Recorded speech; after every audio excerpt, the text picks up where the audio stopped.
And good afternoon, everybody. Welcome to Midland Field in Amelia, Ohio, as your Mount St. Joe Lions will face Asbury today. The Mount coming in with an 18-10 record. Asbury 7-20 overall. So the Lions trying to get their 19th victory of the season. We'll get this game underway in a couple minutes. I'm Chuck Murray. I'll be joined by Blake Watson today. And if you're ready, here today's starting lineups. First, for the visiting Asbury, leading off in center field, number 39, Andrew Billington. Batting second, number 51, the right fielder, Evan McLean. Batting third, number 5, the catcher, Aaron Beeman. Batting fourth, number 6, the shortstop, Cam Weaver. Batting fifth, number 14, the first baseman, Austin Ackridge. Batting sixth, number 7, the left fielder, Ryan Yates. Batting seventh, number 10, the third baseman, Reese Ballard. Batting eighth, number 25, the designated hitter, Camden Kukul. Batting ninth, the second baseman, number 1, Avery Hare. And on the mound, number 29, Jacob Canfield. For the Lions, as always, leading off, number 1 in center field, Anton Meir. Batting second, number 23, the left fielder, Jordan Harley. Batting third, the third baseman, Andrew Harrison, number 12. Batting fourth in the cleanup spot, kind of taking that over here the last couple of games, number 5, Jake Sanders. Batting fifth, the big guy over at first base, number 36, Brennan Martin. Batting sixth, the designated hitter, number 9, Sean Moore. Batting seventh, number 19, the catcher, T.J. Selvey. Batting eighth, number 18 at second base, Jack Barnes. Batting ninth, number 4, Austin Buckle at shortstop. And on the mound is number 37, Josh Isaac. So, Blake, as we get ready to get started here, maybe a rest situation, get a couple guys in there. I think it's completely that. I think it's completely a rest situation. Really, the big change is Ethan Mason getting the night off. Ethan, we talked about this a little bit on Sunday during the doubleheader. This is his first year at the college level playing a position every day. Yeah. And, your legs get tired, and he hasn't been swinging it great, and it could be because he's tired. So getting him a night off before the Rose-Hulman series this weekend, it's probably not a bad thing. And I think, best case scenario, the Lions can find a way to get some of these other guys that play a bunch out early in this ballgame if they could find a way to get a lead. But yeah, it's definitely it's also nice to see maybe what Austin Buckle can do at shortstop. We know he's got the glove to play there. It's just a matter of the arm strength. He should have a quick enough release to make that work, but well, it'll be nice to see that tonight. Yeah, and it's nice for him to get his first game as a collegiate shortstop on a turf field. Correct. So he should get the fair hops and everything. And, you talk about Ethan, it's not like he's hitting 220. He's right. hitting 297. It feels worse than it actually is. Yeah. For the people that followed us last year, he started off really slow in Florida. He was down to really the last game in Florida. I'm not going to get this exact, but he was like 2 for 30, something crazy. 094 going into the last day in Florida. And then he got a few base hits, and then he came back here, and he was pretty much on fire. He hit like 400 the rest of the year. It was unbelievable. Yeah, and we feel like he'll come around. He's too good of a player. But, like you say, give him a night off. Maybe just let him watch and not have to focus too hard on, oh, my God, here I'm 0 for 2. I need a hit. That kind of just rest and know that, I can just relax tonight. So. Yeah, it's good for sure. It's also good that, the Lions are coming in pretty hot now, Chuck. We would have said this a week ago going into to the Wednesday game at Ohio Wesleyan. They were kind of scuffling a little bit after getting swept at Anderson. And now they've won 5 straight. Yeah. Or 4 of 5, my apologies. 4 or 5. Yeah, they're playing better baseball. I think the key is, and we talked about, they're just getting really good pitching. And even in the games, they lost up at Manchester. I think Nolan Miller gave up 2 earned runs. And in that ballpark, that's really, really good. And, they lost a heartbreaker in game number 2, but, again, bounced back this past weekend. Yeah, the big thing, too, is those starters have all of a sudden become very pitch efficient. Jackson Bucks was fantastic on Sunday. The biggest takeaway was what Matt Fry did in Game 2 on Sunday. The Lions continue to go with that opener with Caulfield to Webb, and then Fry kind of more similar to the role he was in last year, following Mason, who started most of the games early in the year. And he settled in, struck out 10 in 6 innings, and was magnificent. Like, he just pounded the strike zone. So I talked to Chris Doros, the pitching coach, today. If I would have told him that he was going to get 8 out of Nolan Miller and 8 out of Jackson Bucks and 7 out of Zach Da Silva and 6 out of Matt Fry going to the weekend, he's like, there's no way. Yeah. Like, it's just they've been good. They just haven't been very efficient. And the fact that they were, that's the big takeaway, because if they can get that level of pitching for the rest of the year and then get to Kokomo, Chuck, they'll be a tough out in Kokomo. They'd be dangerous. So we'll step aside for the national anthem. As we salute America and those who protect us with the playing of our national anthem.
So a nice rendition of the national anthem there.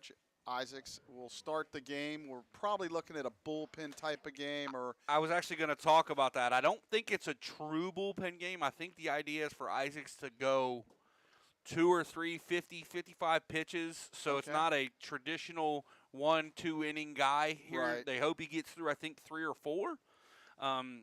The other big change, and I know you mentioned it in the starting lineup, is T.J. Selvey behind the plate. He did start one of the games in the Anderson series behind the plate. Tyler Herbers is nursing a little bit of an injury, so if that's going to be an extended period of time that he misses, got to get Mr. Selvey ready to catch some ball games. for sure. So yeah, he's finishing up his. And warm-ups hey, there. Tyler Herbers joining us in the box tonight. Look at that. Gets to stay warm tonight. So we hope Tyler's not out too long.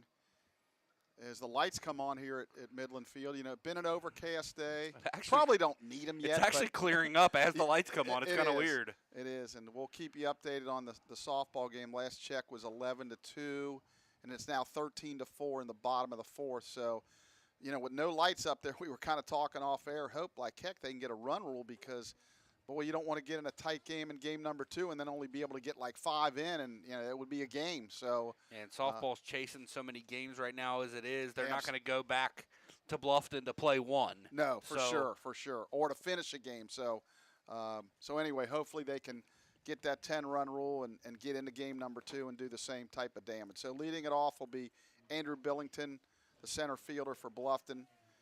He comes in hitting .259 with a couple of doubles, couple triples, 1 home run, 9 runs batted in. He does have 8 steals. So the first pitch is going to be right at 5 o'clock. So we made it. We were a little bit concerned that we might. I can't believe it, Chuck. Yeah, we were concerned it might not get started on time. So Isaacs is going to go from the stretch. First pitch is a called strike. Chuck Isaacs checks in. This is his first start of the season. This is his 10th appearance.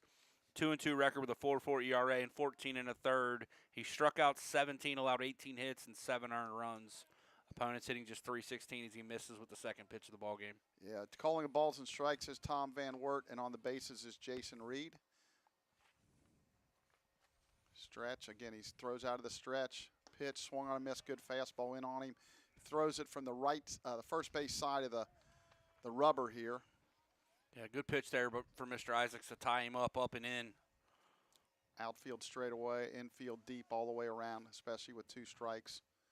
The 1-2 delivery. There's a Good called breaking strike ball. 3 right there. Froze Mr. Billingham. That'll bring up Evan McLean, the right fielder. Walking in the gate, Chuck, Coach Jason Cameron. Okay, so it looks like we got the whole staff here now. McLean's going to come in hitting .333 and limited at bats. He's 5 for 15, so he's only started 5 games, so he's getting an opportunity to play here. Right-handed hitter. Harrison now moves in about even with the base. Everybody else is deep. Pitch. Good fastball fouled off down the right field line out of play. The Lions in the third base dugout and Asbury in the first base dugout. Chuck, it's nice to see Isaacs come out here early and pound the strike zone. Had a little bit of a bad luck run at the Anderson game. Was put in to close the first game of that doubleheader, or the second game of that doubleheader, and gave up a walk-off double to a really good hitter from Anderson. Just was put in a tough spot there. Yeah, it happens. Manchester, my apologies. Pitch. Good breaking ball Really for a called good. strike. Had a lot of depth. Yeah, that one fell off the table. So 1 ball, 2 strikes. 1 out here as we play the first. If you're not familiar with Midland Field, all turf infield and a grass outfield. Pitch, that's a jam shot up the front, remains 1 ball, 2 strikes, 1 out here in the first. We're still kind of trying to figure out about Friday. They're thinking that a double header against Rose-Hulman may start at 1, that the schedule says a single 7 o'clock, but with the incoming rain, it's not 100% official, but that's kind of the talk right now. I'm hoping they can maybe decide that by tomorrow, hopefully. So I think that would be the right call. So we'll see what they end up doing there. With Easter Sunday, it's not a league rule you can't play, but I would assume both teams would prefer not to do that. That's a fastball foul down the right field line. To have some upset parents who played on Easter Sunday, Chuck. Yeah, I think I told this story before when my kids were playing, select baseball years ago. We were playing on Father's Day. One of the parents was upset. I said, "This is the best Father's Day present I could have. Watch my kids play ball." I kind of used that logic earlier as Isaacs comes to the plate. Just missed. Josh bounced off the mound thinking he got the he strikeout there. thought, yeah, boy. Whew. I was talking to Jeff in the office this morning. I'm like, well, your parents would be really happy if you're playing on Mother's Day. Yeah. Because that means you're playing for a conference championship. Right. Yeah, you would hope so. 2 balls, 2 strikes. Curve backed up on him. Just missed. 3 balls, 2 strikes, so the count runs full. Yeah, it kind of came around it there, Chuck. Yep. McLean gave up on it early, but Yeah, good break. It really just, like good. you said, came around. Have a payoff pitch. That's bounced toward short. Mr. Buckle gets his first opportunity, throws in the dirt, and a nice scoop by really Martin. good pick by Brennan. Yeah, again, thank God for the turf there. It might not have been as easy to pick on dirt, but so 2 up, 2 down. Buckle in his first chance there did exactly what we kind of talked about. Great hands, great glove. Just got to get it over there. But I remember watching Barry Larkin play for years on that AstroTurf at Riverfront, and he tell you it's better to bounce it over there, especially if you can give him the long hop like that. Yeah, exactly. And that it was kind of in between there, between a long and a short hop. It was a nice pick. So that'll bring up Aaron Beeman, the catcher. Beeman hitting 271 coming into today. Does have a home run. First pitch is a called strike. Sorry. Third on the team with 12 runs driven in.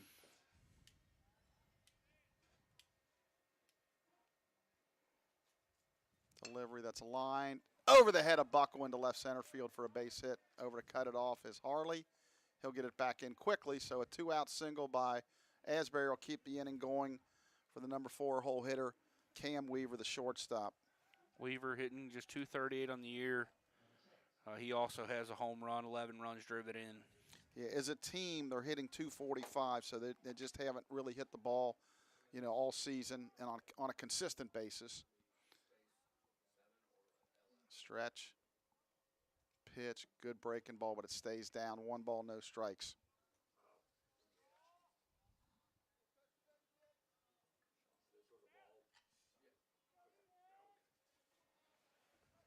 Stretch. Good curveball, 1 ball, 1 strike. Again, that's winning pitching when you can be behind 1 ball, no strikes. That 4-hole hitter sitting dead red, and you throw that breaking ball. He's clearly not looking for that. Chuck Beeman leads away from first, just 1 of 2 in stolen base attempts on the year. So you don't expect him to run, but they're going to check him anyway, throw to first. He'll get back easy.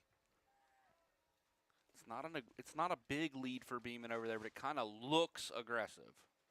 Deep squat, ready to pounce. Does not go. That swung on a line to right field. That's going to get down for a base hit.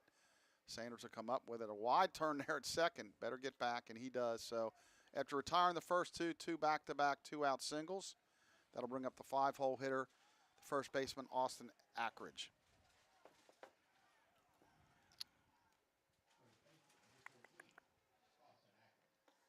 Looking for his numbers. He swings it. He's hitting 194.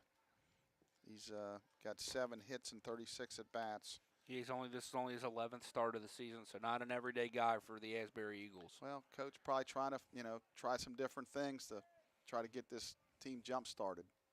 That's fouled straight back towards us. No balls, 1 strike. That's the good thing about these late in the year midweek games, Chuck. You have the ability to try a couple of things like the Lions are with Selvey and Buckle and Barnes tonight. Give a guy a break that, is not feeling the best before conference this weekend. It's a good thing to have these late season midweeks. Pitch down low. If you have the pitching for it. Absolutely. I can tell you when I had my good teams, sometimes during the midweek games late in the year, it was kind of tough to get these guys up because you're coming off emotional 3-game series against either Anderson, Manchester, Rose, and it's like, we got a midweek game. But you have to play them to stay sharp. Good breaking ball. Really Called good. strike 2. 1 ball, 2 strikes.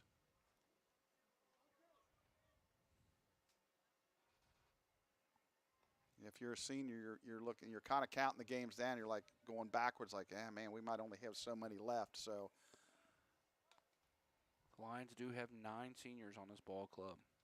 1-2 curveball, called strike 3. That was a good one. So in the first for Asbury, no runs, 2 hits. They leave a couple. We're in the middle of the first. Asbury nothing. MSJ coming to bat on the MSJ Sports Network.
And we're back for the bottom of the first. It'll be Meir, Harley, and Harrison lead it off for the Lions. And to tell you about the pitcher, Mr. Camfield, is Blake Watson. Yeah, Coach, Mr. Camfield comes in. This is his 3rd start of the season.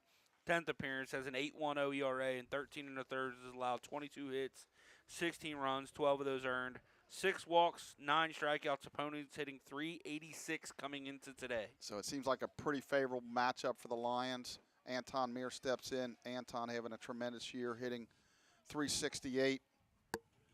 First pitch, it's outside ball 1. And what do you have, a 24-game hitting streak, which is the school record all time. Just having a fantastic senior season. Yeah, and following up a fantastic junior year in which he set the single-season record for hits in a season, Chuck.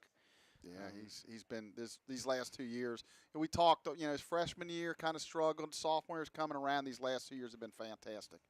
1 ball, 1 strike. That breaking ball stays outside. 2-1. On deck's Jordan Harley and Andrew Harrison to follow. And as we say before every game, Mir and Harley go, the Lions go. Yep, the daily double. Pitch that swung on and lifted It's gonna be a towards tough right catch. center. That's got a shot to get down, and that's down for extra bases. That's going to be 3 for Anton. Throw comes in, and he's going to make us, well, he's going to probably slide into third, which he does, but there's a leadoff triple right there for the Lions, and they're threatening right off the bat. That's big, Chuck. You knew it right away as soon as it got down that Anton was going to go 3. I wasn't 100% sure. I thought he might hold up, but you look down and his legs were just a churning. Yeah, and again, you don't need a third base coach there. You see the ball that's in front of you. He knew all the way he could make it, and that's the difference in the good base runners and the great base runners. And Anton has become a very good base runner. Yeah, theoretically, you should only need a third base coach if it's way behind you, maybe down the right field line, or if you're going to try to score on a base hit from second. Other than that, and speaking of the coaches, you got Coach Jason Miller at first, Coach Kyle Kittle at third, Harley grounds into second. That'll be get the run in. So Jordan grounds out, but he does get an RBI for it. So the Lions take a 1-0 lead. Chuck, I was waiting to say, but the third baseman was about 3 steps behind the bag. I thought Jordan might lay one down there. Yeah, I guess sometimes when a guy's on third, your eyes maybe get a little bit bigger. You're thinking, I'm going to drive. Worst case, maybe I get a sacrifice fly. You got it on the ground, but Lions take a 1-0 lead. Brings up Andrew Harrison, the Lions' senior third baseman. Andrew's average has slowly been climbing. He's up to 287. On-base percentage is fantastic. That's a called strike. He's at 458. And as we talked about, he's had 20 walks. He's been hit 10 times. He's an on-base percentage machine. Yeah, you beat me to it. That's bounced towards short.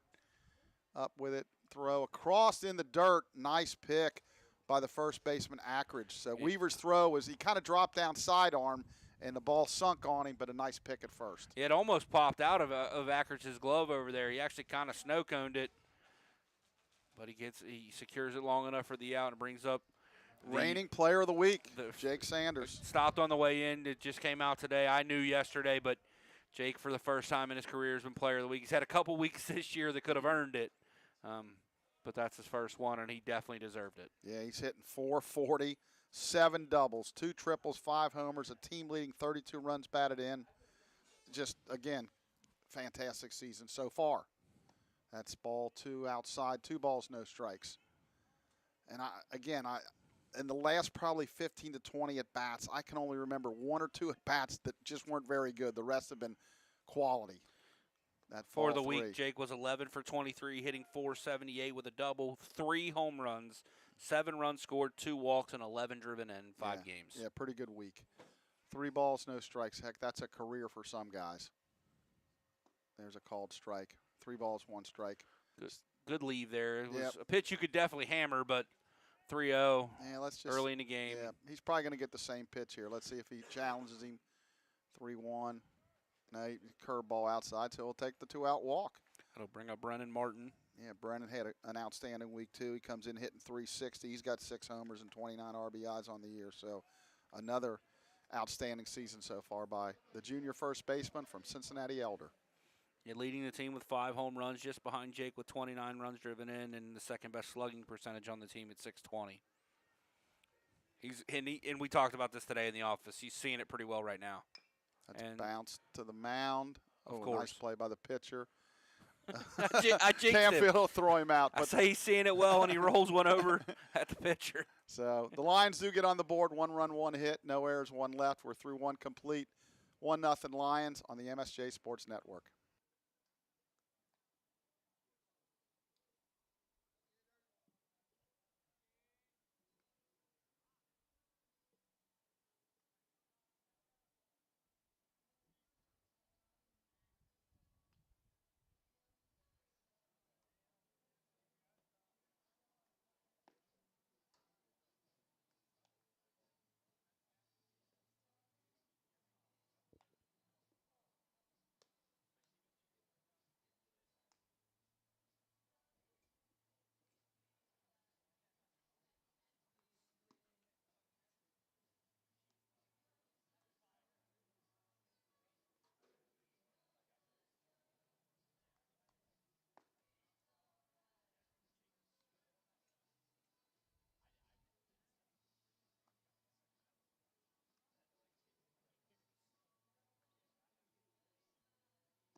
So we're back for the top of the second inning. Lions lead at 1-0. Leading it off will be Ryan Yates, the left fielder, followed by Reese Ballard, the third baseman, and Camden Kokol, the designated hitter, to face Josh Isaacs. Josh gave up a couple two-out singles, but was able to get out of it unscathed. Again, Josh throws from the stretch from the first base side of the rubber. Chuck Yates is a 5'10" sophomore from Franklin, Tennessee. Still looking for his first hit of the season. Has appeared in 11 games, started 9 of them. I think he pitches as well. He has started 9 on the mound. He's 0 for 4 at the plate on the season. All right, that's 2 balls, no strikes. Your head coach, Manny Cervantes, is, kind of mixing it up here a little bit today. Trying to find the right combination, and Cervantes in his 11th season with the Eagles. That swung on and lifted to right field. Jake Sanders misjudged it, but then reaches up and makes the catch. So Jake putting the thrill back into the routine fly ball, but he does make the catch for out number 1. Kind of a line drive that kind of fooled him, but he was able to make the catch. Well, Chuck, we just got reached out to by, I believe, the father of Carter Owen. We just turned on the TV to watch the Lions play and listen to the best duo in baseball history, or at least MSJ history. Says he still watches Senior Day to hear the call and watch the ball. Love it. Mr. Owen, thank you for reaching out. That's really cool. That's why we do what we do. Yeah, curveball for a strike, yeah. We miss Carter miss you having you around, too. A lot of fun. No balls, 1 strike. Pitch, breaking ball down. 1 ball, 1 strike. Yeah, Carter played a few years ago. Sometimes it feels like yesterday. Other times it feels like 4, 5, 6 years ago. Time goes so fast. It's unbelievable how quickly it goes. 1-1. Fastball in. 2 balls, 1 strike. Chuck, is this Ballard at the plate right now? Yes. Getting my paperwork together over here. 2 balls, 1 strike. Pitch that swung on, Pretty hit good. pretty good to left field. Harley back, and he'll make the catch. So off the bat, I thought that might have a chance, but ended up being pretty much a routine fly ball. So 2 up, 2 down, and that'll bring up Camden Kokol, the designated hitter. Camden, this is his 6th start of the year, hitting .231, 3 for 13. Yeah, so again, Coach, he playing quite a few different guys, trying to give some guys some chances and things. And there's a fastball grounded towards second. Barnes, a couple steps to his right. He'll throw to Martin to end the inning. So 3 up, 3 down. We're in the middle of the second. MSJ 1, Asbury nothing on the MSJ Sports Network.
So we're back for the bottom of the second. Leading off designated hitter Sean Moore. He'll be followed by Selvey and Barnes as they face Camfield in his second inning of work. That swung on and fouled off down the right field line.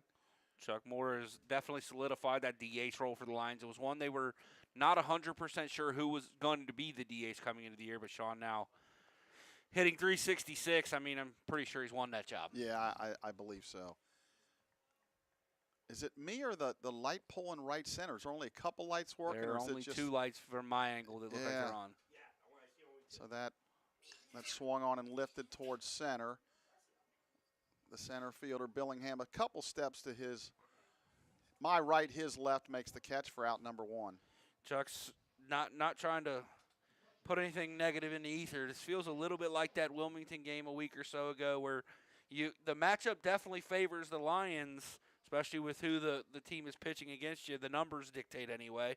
And so far, he looks to be throwing it pretty well against this team. Well, again, as I mentioned earlier, yeah, it's not an excuse, but it's just reality. Sometimes this late in the season, midweek games, you're not doing cartwheels and backflips over playing, especially in the weather we're in. You got a huge 3-game series against Rose-Hulman this weekend, and basically everybody knows that's what we're playing huge, for right now. Right, and again, you want to win every game you can. I know when I coach, that's the way I coach, but just emotionally, it's difficult.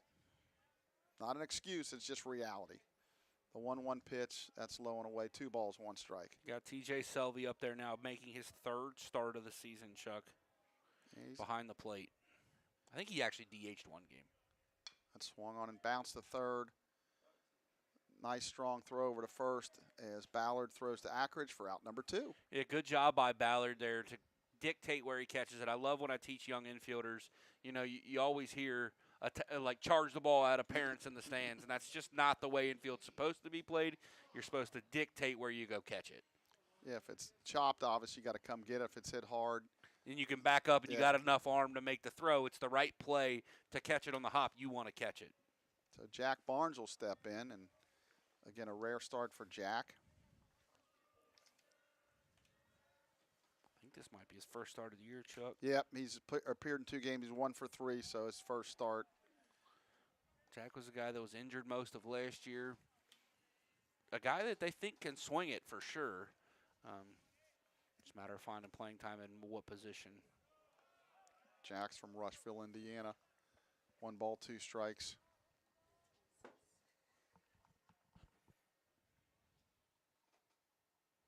1-2 on the way. That's bounced right to the mound.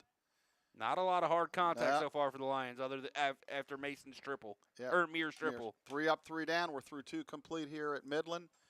MSJ 1, Asbury nothing on the Mount St. Joe Sports Network.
We're back for the top of the 3rd inning. It'll be number 1, Avery Hare, the second baseman, and then back to the top of the lineup for Asbury. Lions lead at 1-0. Isaac's back out for his 3rd inning of work. First pitch is a ball inside, 1 ball, no strikes. Chuck Hare checks in, 357 and limited at bats, 5 of 14. Has appeared in 10 games. This is his 4th start of the season. Pitch that swung on and grounded to Harrison at third, once to a knee. Now he's going to make the throw, and that's high, but thank goodness Brennan Martin is about 6'10". And on that one, he looked like he was 7'6". And actually, it was good footwork there. He had to kind of maneuver a little bit. He backed off there. That was a nice job there. So Harry with the strong throw over there, a little bit high, but again makes the play. So 1 up, 1 down. The only thing that matters is the out. Yep, that'll work. That'll bring up Billingham, the center fielder. He's 0 for 1 on the day. Pitch just missed inside. 1 ball, no strikes. Harrison about even with the base at third. Outfield straight away.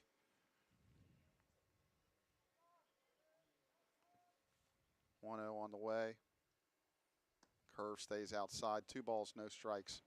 He's got good break with that curve. You know, the command is a little bit of an issue, but he's getting good break on it. Josh definitely has the stuff to be a valued member of this pitching staff. If not this year, definitely next year. There's a fastball for a called strike. 2 balls, 1 strike. As they lose a couple of guys, especially towards the back end of that bullpen with Caulfield and Webb graduating. You could see him sliding in there yeah, possibly. an enhanced role for him next year if he can figure out how to throw enough strikes. He's another one that was hurt a little bit last year. Didn't get a lot of chances to pitch. A little bit outside. Ooh. 3 balls, 1 strike. Similar spot to the last pitch. I think it's out, but it was similar to the one that was just called a strike. So quickly a score from Bluffton. The Lady Lions lead at 20-4 in the 5th. So that will be a run rule game. But Bluffton with no lights, they need to get that second game started ASAP. There's nice a good pitch. Breaking ball for a called strike. Yeah, 3-1 breaking ball with that much run catching the outside corner. If you can throw that often, you become a very difficult guy to hit against. Yeah, the hitter's like, man, that's not fair. So full count, we'll have a payoff pitch. Here it comes. That's inside, just missed ball 4. So they get a 1-out base runner on a base on balls. That'll bring up Evan McLean, the right fielder. So just missed there. Selvey shows his flexibility there. He can really get low and spread out there and give a good target. Unfortunately, we just missed there. He's a very good receiver of the baseball behind the plate. Struggled a little bit with some arm tenderness at some early in this year. I think he's got that all figured out now. That's 5, bounced foul at third. Nice pick over there by Harry, even though on a foul ball. No balls, 1 strike. Billingham getting a pretty good lead over there at first base. I'm thinking at some point they're going to want to try to make something happen here. He 8 steals. He's second on the team in steals coming into today. He's 8 of 10 in stolen base attempts. Yeah, I'm thinking he's going to try to pick his pitch here and take off. Try to get down in scoring position. 1 out in the inning. Lions lead it 1-0. Pretty good lead. Yeah, checking. That's a good idea. No balls, 1 strike. Whoever's doing the scoreboard, we're sleeping. We got to get that strike on the board. Thought Casey would get over there and run in and tell him. Curveball stays outside. 1 ball, 1 strike. I think Russ just told him it's 1-1. 1 ball, 1 strike. Good lead at first. Pitch that swung on and fouled. 1 ball, 2 strikes. I like Billington over there. He's keeping his feet moving, trying to time it up and get that running jump. We always tell the base runners, keep your feet moving. Doesn't mean you're going forward and you're getting picked off, but just trying to get some momentum. Quick throw to first. He does dive back. It's a pretty good move over there. It by is a pretty Isaacs. good move. It's pretty quick for a big kid like him. And we always used to say, quick feet, short arm. Get it over there. It's not always to pick them off, even though that's great, but you want to discourage them from trying to run. Good lead. 1 ball, 2 strikes. Oh, it didn't. It got in his kitchen, and he's going to ground it right back to Isaacs. He thought about going to second, but I think he did the right thing, take the sure out at first. So it looked like it hit the knob of the bat. Yeah, I think it did, but I think that the hitter could have probably sold that as a hit by pitch. I thought it was a... Yeah, I think they're saying it hit the knob of the bat. He thought about going to second, but again, take that sure out. And, you don't want to throw it away, and all of a sudden they got a couple base runners on and they're threatening. So that'll bring up Aaron Beeman, the catcher. He did get a single his first at bat. So the tying run out at second with 2 outs. Nobody warming up in the bullpen. So you're right, Blake. They might stretch him a little bit farther. Pitch, that's fouled off. Boy, he got in there pretty good too. Another tough pitch in on the hands of an Asbury Eagle batter. So it's really nice to see Josh working the inside corner from that first base side. If he's able to pitch to that inside corner, it'll be pretty tough to hit. Yeah, you like that, be able to come in like that without hitting him. Correct. No balls, 1 strike, 2 outs. Base runner Billington gets his lead. That's another fastball, jammed him. Oh, he couldn't come in and make the play. He just got jammed. Thought he could have come in and made the play. I don't know if he misjudged it or didn't see it off the bat, but that'll be an infield hit. So I know he was playing deep, but I thought that was up in the air long enough. I don't think Buckle read that right. I do not think he did either. I think he thought off the bat it was going to come almost all the way out to where he was playing. He didn't get a great jump on it. Yeah, so a break for Asbury here as they get an infield hit here. So with 2 outs,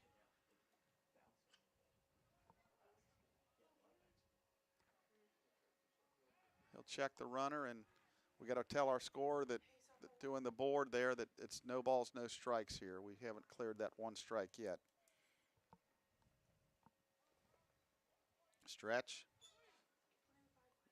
Pitch. That's up high, ball 1. 1 ball, no strikes.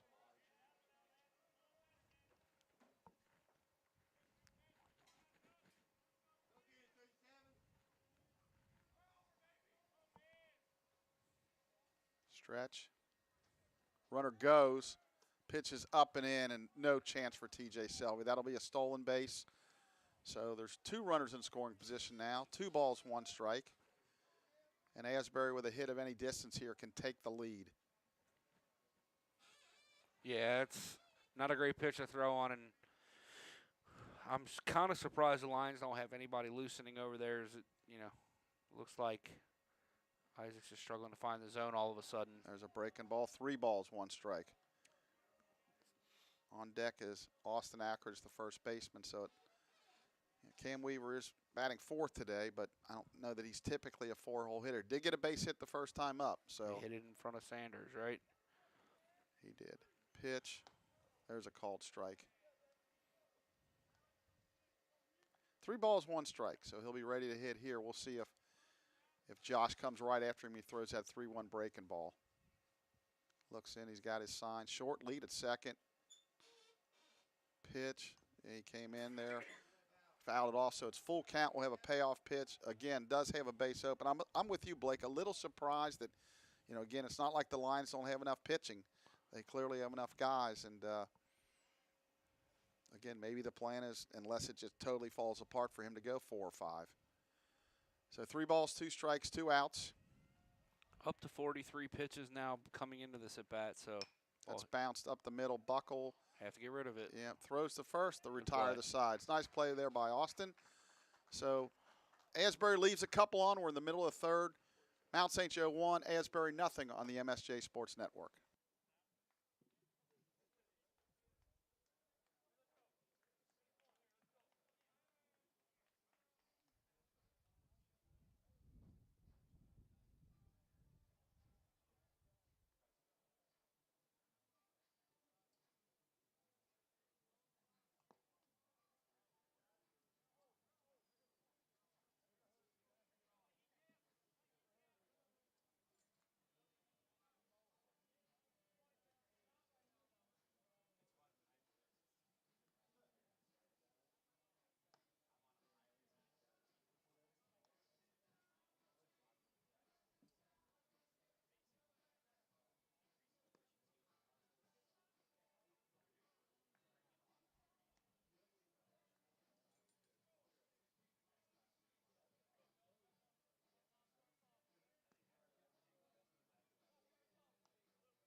Leading off from the mound, shortstop, number 4, Austin Buckle. Back for the bottom of the 3rd. Looks like they did finish up in Bluffton, so the Lions win game 1. looking for the sweep in game 2. Leading off for the Lions right now is Austin Buckle, who's playing shortstop today. Austin's been a pleasant surprise for the Lions. They needed him to be pretty good, Chuck. We're replacing a really good player, Jake Lawson, at second base this year, and he's had a solid freshman campaign. Yeah, I think he's been all they expected and probably a little bit more. Yeah, hitting .323 coming into today. I think you'd take that out of a freshman who's played basically every game. Quickly, no balls, 2 strikes, swings and misses. So quickly 1 out. That'll bring up Anton Meir. Anton tripled and scored the Lions' only run back in the first. So 1 quickly out here. The Lions with only that 1 hit by Anton. So again, he's the straw that stirs the drink, him and Jordan Harley. So see if we can get something going here with get these guys on and Looks make like something happen. Jeff Kist is loosening up in the bullpen for the Lions now, Chuck. Okay, so the guess probably would be for Isaacs to go maybe 1 more. He's around 50 pitches. I'm not real sure. I think that was the number they wanted him at coming in, so I'm not sure. That's swung and fouled at the plate. Well, the other thing is, too, has he been stretched out? Yep. I think we found that, if you're not used to being stretched out there, that's tough. And the hope is if you need him this weekend, you got Yeah, him. And I mean, we're Wednesday, Tuesday, you play Friday. You want to make sure that he's fresh and ready to go. So 1 ball, 1 strike to Meir.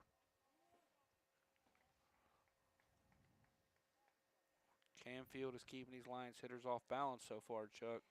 He's doing a good job. Not squaring up many baseballs. Good pitch. Just missed inside corner. Boy, I thought maybe he got there. I think it ran off just a little bit right at the end. It had a little bit of late tail in towards Anton's hands. It was close, but I think it ran off. Pitch, that's high, ball 3.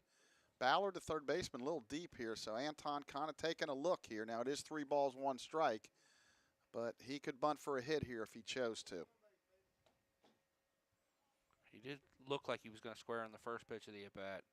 Here it comes, 3-1. That's ball 4 down low. So good at bat by Anton. Now let's see if we can get him going and Mr. Harley and Mr. Harrison drive him in. So I'm sure Anton's going to look to steal a base here. Anton is looking for his 26th steal of the season. Yeah, other than Mr. Schorsch that I had many years ago, he's clearly the second most most steals in MSJ history.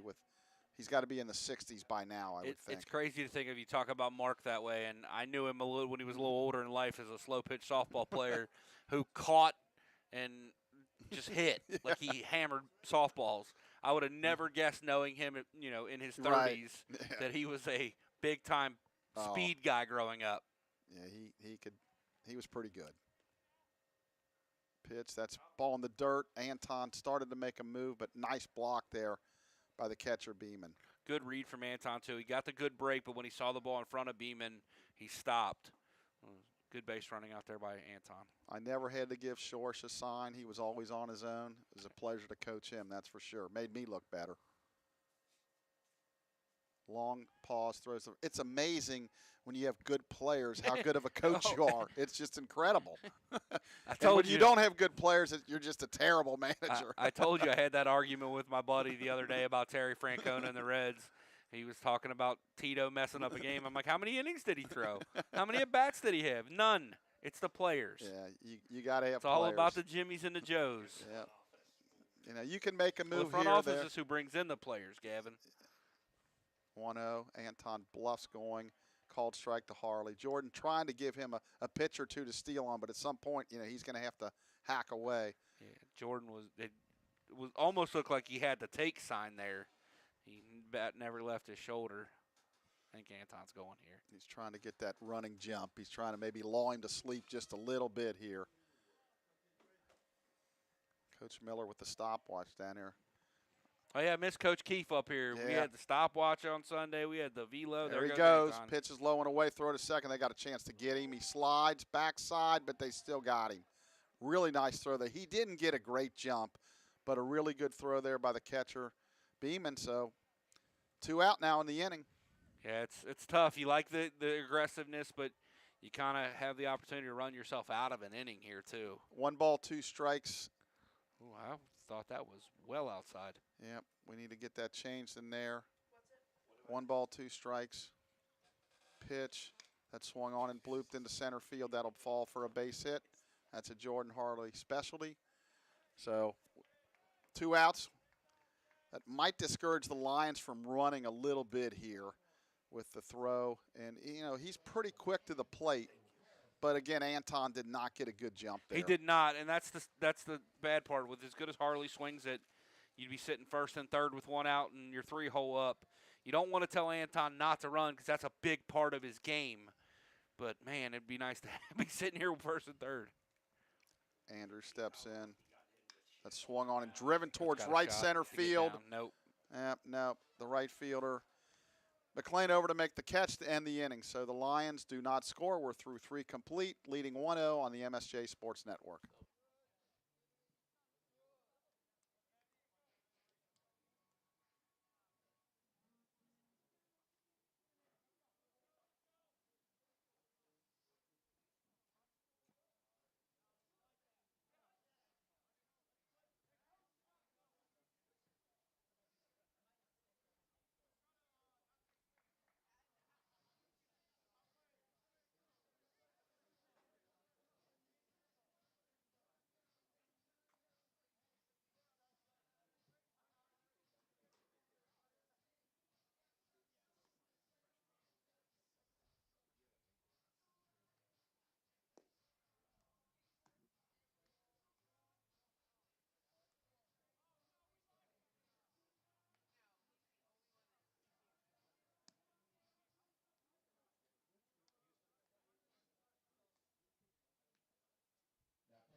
Now pitching for the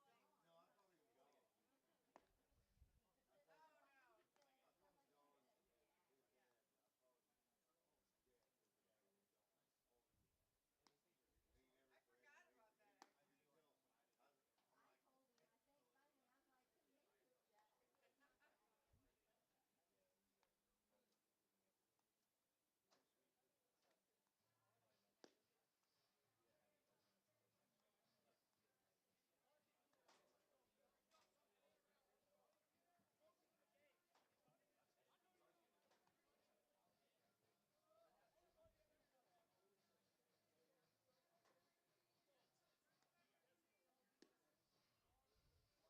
Jeff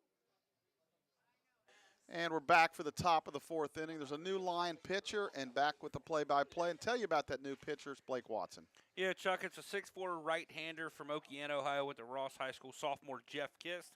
Kiss making his 7th appearance of the year, 5.56 ERA, 11 2/3 innings, 9 hits, 7 runs, all of those earned, 10 walks, 16 strikeouts. Opponents hitting just .225. He will face Ackridge, Yates, and Ballard, and hopefully no more. Yeah, it'd be interesting to see how Jeff, we were kind of teasing here. It's a pretty chilly day out there. He's got no sleeves on, so. Jeff comes set, pitching from the stretch as well, and he misses down the first pitch fastball, 1-0 the count. Lions continue to play straight away. Harry kind of in a half step at third. Kiss dots the outside corner of the fastball, evens the count 1-1.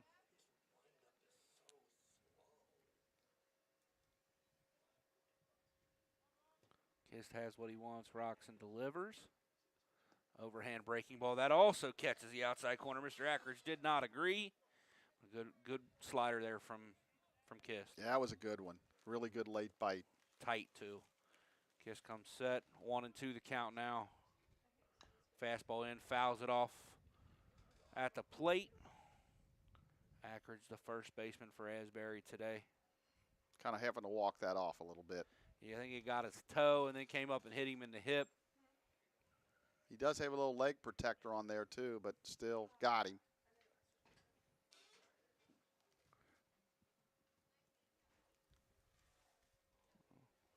As I said, Kiss, like most relievers at this level now, works exclusively from the stretch. Yeah, it's amazing. It's become pretty much a trend. Heck, starters even go out of the stretch anymore. Kiss goes at a breaking ball, misses down and away. As you said before, Selvey down to one knee, one Legs stretched out, presenting a nice low-profile target for Kist. Count is even at 2-2 to Ackridge. Kist misses down and away again with another breaking ball. Runs the count full. Yeah, he kind of guided that one a little bit. Held on to it, just kind of tried to guide it and place it on the outside corner and bounced it in there.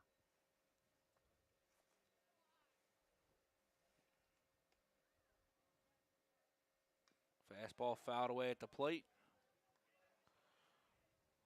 We'll keep it right here to full count. Yeah, Nolan Miller keeping the charts and things up here. He raised his hand when we talk about starters going from the stretch. You know, it's did he? I didn't see that. Yeah, it's become more of a norm really everywhere. Got a question for you, Nolan. We noticed on Saturday, is Matt Fry, is he just now doing that, or has he always done that?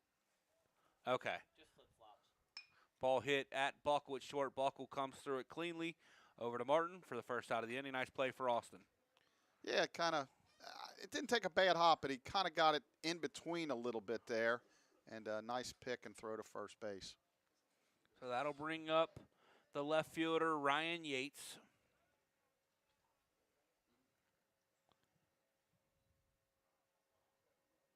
Yates steps in to face Lions right-hander Jeff Kiss. First pitch, overhand breaking ball, catches the outside corner. These Asbury Eagles continue to shake their head on that breaking ball away. They don't think it's a strike, but I'm telling you, from sitting directly behind the plate, it looks pretty good from here. Kissed. Fastball away, fouled right back at Coach Murray. He was going to make a play. Well, the rumor out there, Blake, is that tomorrow the guys are going to come back out and put the windscreen up here. So maybe this weekend people will get a little different look here. That'll help. That would help a lot with plays like Jackson Gutzweiler's homer on Sunday. Yeah, if you weren't with us, boy, there was some controversy about that one. And depending on who you ask, there's still some controversy on that one as Kiss pulls the fastball 1-2. People all over the diamond had different views of what happened. Slow breaking ball at Buckle. Buckle comes in charging. Nice little easy flip across to Martin for the second out of the inning. Yeah, he's awful smooth out there. It's nice to see him continue to attack the baseball like he does at second base over at short, because it makes up for the lack of having that big-time arm. Yeah, and he gets rid of it. You got to get rid of it. That'll bring up the third baseman, Reese Ballard. Ballard, who's made a couple of decent defensive plays in this ball game. Big, strong kid. Ballard, a 6'3", 215-pound freshman from Arden, North Carolina. Wow, looks like he could be a tight end. Kiss evens the count with a fastball at the knees. Yeah, he's throwing downhill here. He really is. He looks good. Jeff's a big kid. He's about 6'3", 6'4" himself. He's able to stand tall on that mound. He should be able to do that pretty consistently, Coach. Yep. Fastball runs away. 2-1.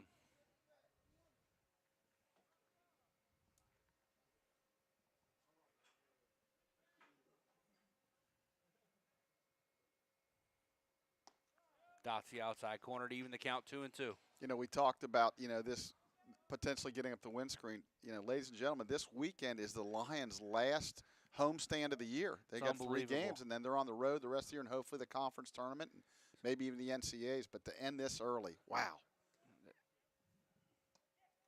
Misses a way to run the count full. Having some conversations about those senior day festivities that are supposed to take place on Saturday. We talked about the possibility of moving to a doubleheader Friday, 1 game Saturday, but there is a lot of weather in the forecast for Saturday. Not sure exactly what that's going to look like as Kiss missed down with a fastball to walk Ballard. Man. Whew. Ballard was pretty confident that was a ball. You don't sound as confident, Chuck. Again, you know how I feel about throwing it at the knees. You throw it at the knees, that's where you're supposed to throw it. We talk about this all the time. I talk about the belt not getting called anymore, but if you're not going to get the belt and not get the hollow of the knees, it makes it really tough to pitch, doesn't it, Nolan? I would let the home plate umpire say, you're going to make it batting practice if you don't throw it, if you don't call that. Now Camden Kokel's up, the designated hitter, as he watches a first pitch breaking ball miss down and away. To get back to that point about the last 3 games, it's a quirk in the scheduling. Fastball right down Broadway for the strike. Yeah, normally, you'd like to, with 2 weekends to go after this, you'd like to think you'd be home at least one of them. So I would assume it's just one of them weird things that happen hopefully it doesn't happen again. Kiss comes set, misses down. Selby with a good job to pick that cleanly.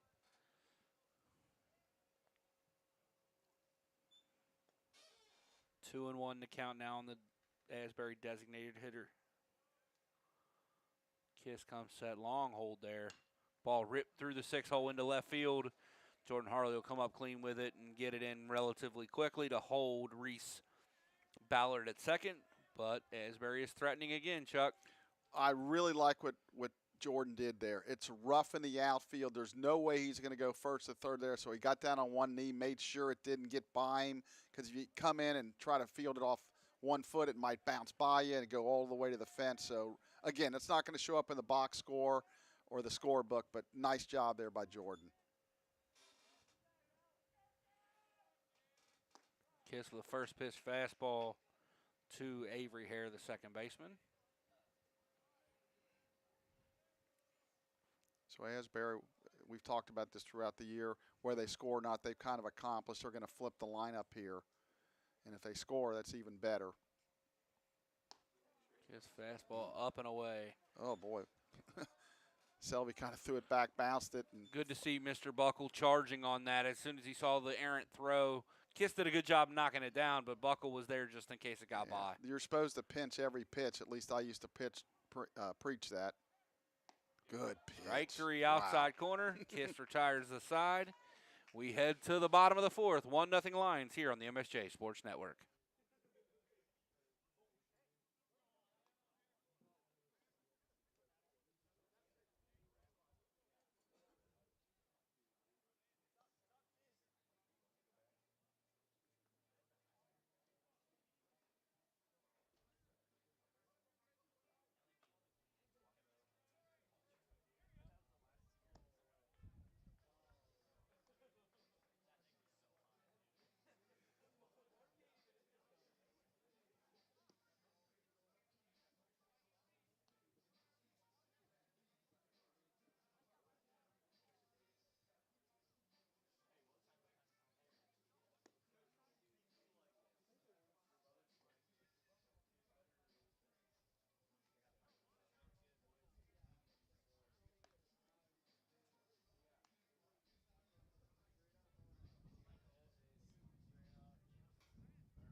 All right, Chuck, we're back here.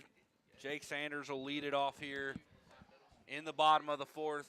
Again, as we talked about earlier, Sanders, the reigning player of the week in the HCAC, and quietly making a case for something you talked about earlier. Player of the year is not off the table for Mr. Sanders. Not the way he's swinging and playing, but tell you, we need to get something going now. Canfield missed up with the first pitch fastball. Sanders, I believe, walked in his first at bat. He did. And then Martin rolled over. Canfield quickly to the plate. Breaking ball rolled over, foul by Sanders over in front of the Lions dugout. He's done a good job, boy, allowing us just 2 hits, and they've out-hit us 4-2. Fortunately, we've outscored them 1-0. Neither team's committed an error. Yeah, that Anton triple in the first is big at this point. Ball hit straight up in the air, little up in the zone. Catcher beaming over and misses it at the fence. We'll just say no play. Yeah, you'd like to see the play made. It wasn't routine, but so we talk about this all the time. You and I are both kind of scoring baseball nuts, and something that people miss a lot is drop foul ball errors. Yeah. And you know, if that would have hit his glove, it probably is an error. It's a play you'd like to see made. It's not a routine play, clearly, but he's gonna. I think his pitch fell out of his helmet. Yeah. So, again, I consider that the Lions getting a break. I think Jake's getting new life. You know, in most cases, you know, you're expecting your guy to make that play. But based on that swing from Sanders, it kind of looks like the Lions are having a little trouble picking it up out of Canfield's hand. Got a kind of a quick arm swing, a lot of leg kick, breaking ball fouled off at the plate. Just Looks like they're hanging. picking it up late. Yeah, and interestingly enough, they're playing him almost a little bit opposite way, especially in center field. Little bit shocked on that. Yeah, the scouting report, if it says that Jake's more going to right center field, is That's probably not a correct scouting Yeah. report. Canfield comes set ahead 1-2, misses up and away with the fastball. Sanders a good job to hold up there, almost pulled the trigger on a pitch out of the zone. Yeah, I don't think he's going to throw him a fastball in the zone. He's going to come back with an off speed here. That was just to try to get him to chase. Change piece. Change piece down, misses 3-2, runs the count full. So Sanders putting together a pretty solid at bat here, Chuck. Fouling off a couple tough pitches and seeing a full count pitch here. Anyway, anyhow, need a leadoff base runner. The sun comes out. Yeah, how about that? Yep. Swings through a breaking ball down in the zone. Sanders strikes out for the first out of the inning. That's excellent pitching right there. The 1-2 fastball, he wasn't going to throw it over. Hopefully he chases, then he goes with a nice 2-2 change. It was just off the plate, and then he throws the 3-2 curve. Excellent pitching. Brings up Lions first baseman Brennan Martin. Canfield Big comes shift, set. Blake. Brennan seeing more and more of that big shift that the pitch is down and away, but catches a corner for a strike. Yeah, the second baseman out in shallow right field. Brennan not that fleet of foot. Ball hit similar spot as last time, a shortstop. Weaver up with it over to Ackridge for the out. Brennan, 2 quiet outs so far in this ballgame, Chuck. I can tell you, Mr. Canfield has been very impressive. He's pretty much mowing us down up to this point. Completely agree. Like I said, I really think the Lions are having some trouble picking it up for some reason. Whatever it is, whatever he's doing, it's working right now. The breaking ball looks good as he pitches to Moore, misses inside. The fastball, he's showing the fastball just enough and throwing the breaking ball in good spots. He really is mixing his pitches and working quickly, too. Breaking ball, called a strike. yeah, good pitch. I mean, he's just kind of teasing with the fastball. He's not coming right down the middle with it. He's really throwing his off speed to kind of get you out. Ball hit hard into left field, deep, but the left fielder Yates is back, makes the catch. And the Lions are retired here in the fourth. They continue to go quietly. We head to the fifth. Lions leading 1-0 here on the MSJ Sports Network.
All right, we're back here. Jeff Kiss goes out for his second inning of work, Chuck, holding that just narrow 1-run lead. Yeah, again, the Lions pitching's been good, but boy, matched by Asbury.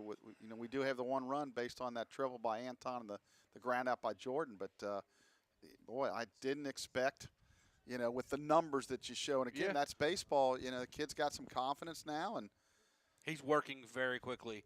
Kiss goes to the overhead breaking ball, misses up. 1-0. this is kind of one of them, games that really, we don't start hitting. We could end up with an L. Fastball misses in. A little more pop on that fastball, but it misses. 2-0. There is some action in the bullpen. Is Looks like Brayton. fastball, bottom side of the zone, catches it. 2-1.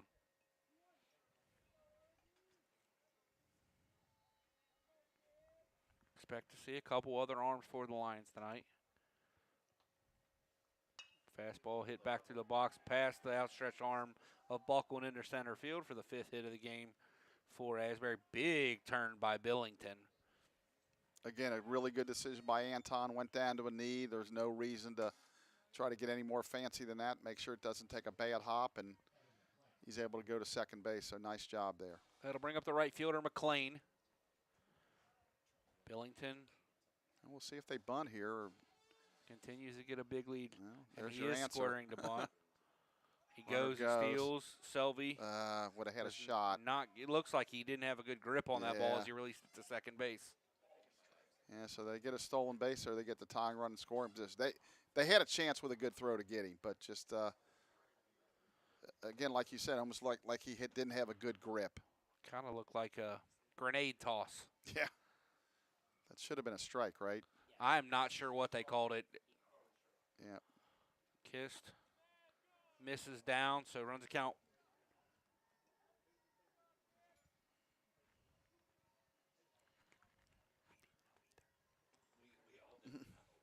Explain to our scoreboard operator, we weren't sure exactly what he called the first pitch either.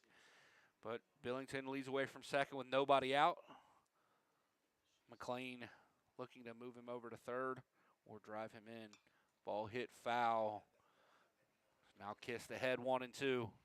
Kind of the sun's kind of trying to creep back out again. It went in for a little bit. Now it's trying to get out. There was a chance of a pop-up at some point today, but they were relatively certain we weren't going to get rain. Kiss comes to the plate, misses down and away. Good job by Selvey. Billington with a big jump there. If that gets away from Selvey at all, I think Billington's going. Yeah, that's a really nice block right there. Nice secondary lead out there. So 2-2 to count now to the Asbury right fielder. Kissed. Easing out in a big way. Strikeout would be huge. Misses up and in. Selvey was set up down and away, and Kiss missed up and in.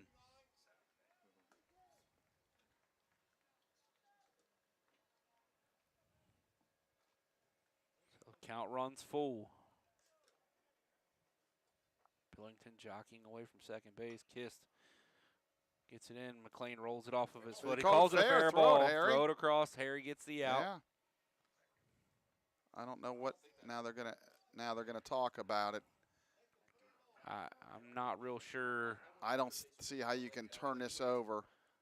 They're gonna if they go, well, he reacted, but to me, if you're the base umpire, you got to call that right away. He's just shrugged his shoulders like he doesn't know. Yeah, I It's don't. very difficult to change it after making that motion. Yep, and Yeah, I we're think gonna that's get the an out. right. Whether it's the right call or not, I don't know. But the base umpire right away has to say.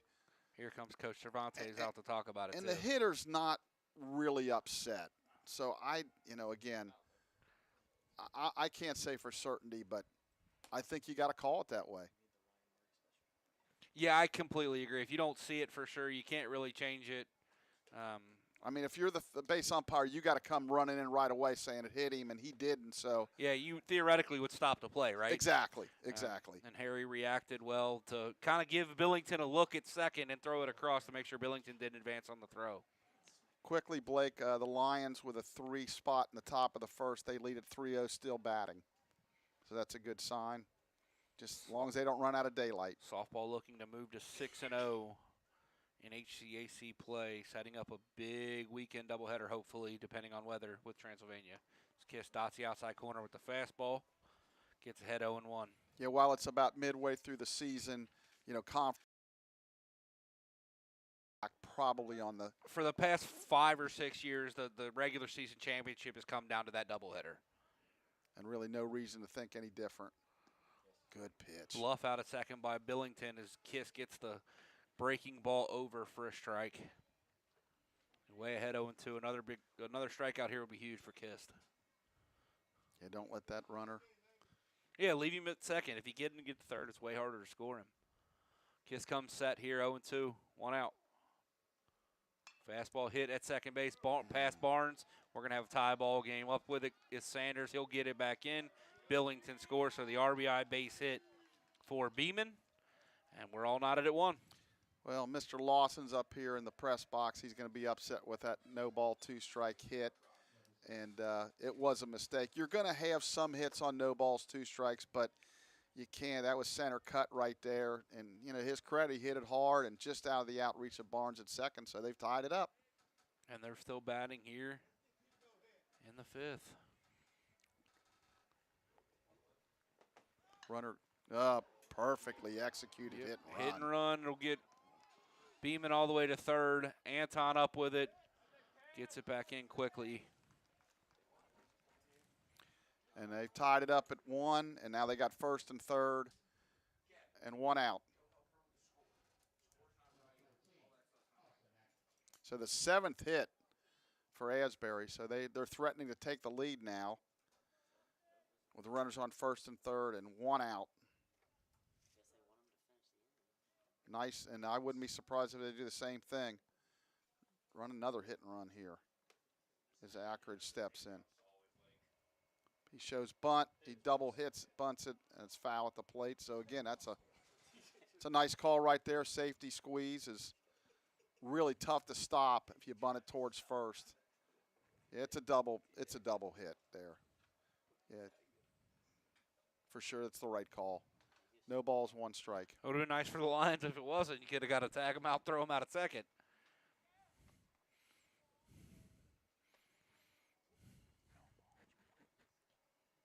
No balls, 1 strike.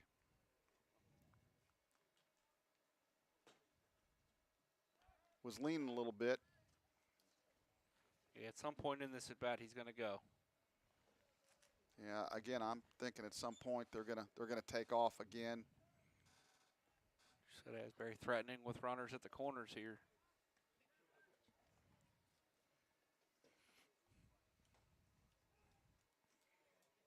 One of them kind of just going along, and then all of a sudden, boom, they hit you with a couple runs, and you're behind. So Just comes to the plate. He is running. Ball hit it. Buckwood short. Contact play on at third. They'll get an out at first. But Asbury takes the lead 2-1. yeah, good decision by Buckle to take the out. Jeff, just the runner, with again, they do a nice job. His feet was moving, and it was a pretty good chance he was going to take off, and he got a good jump. If the ball's not hit, he's going to steal the base. So the Lions actually probably get a break there to get an out. Pitchers, make sure the runners stop their feet. Brings up Ryan Yates, the left fielder. Now 2 outs in the inning. Lions playing from behind for the first time as Kiss dots the outside corner with the fastball. Yeah, they've out-hit us 7-2 right now, and Lions have done very little offensively in this ballgame. Nice pitch there. yeah, Jeff needs to slam the door right here.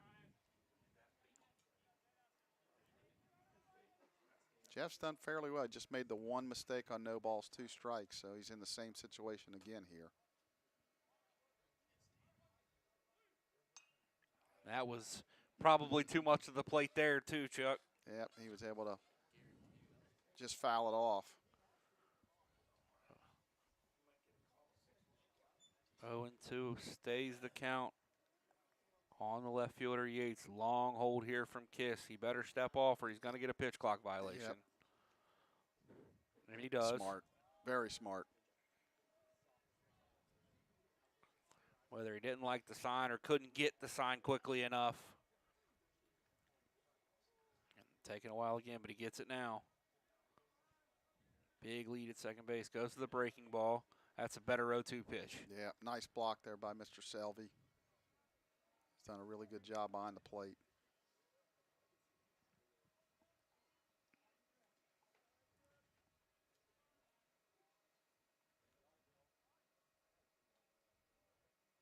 Bluff the back pick. Another good pitch. Fastball down and away. It's flipped foul by Yates. Yeah, nice piece of hitting there. It was a really good pitch by Jeff, and all he could do was kind of, like you say, flip it foul. Probably out of the zone, down and away, but a lot more competitive there. Yeah, tough pitch to take. Oh, Oh, it's been a strike the whole game, Mr. Van Wert. Yep, just must have missed. 2-2 the count.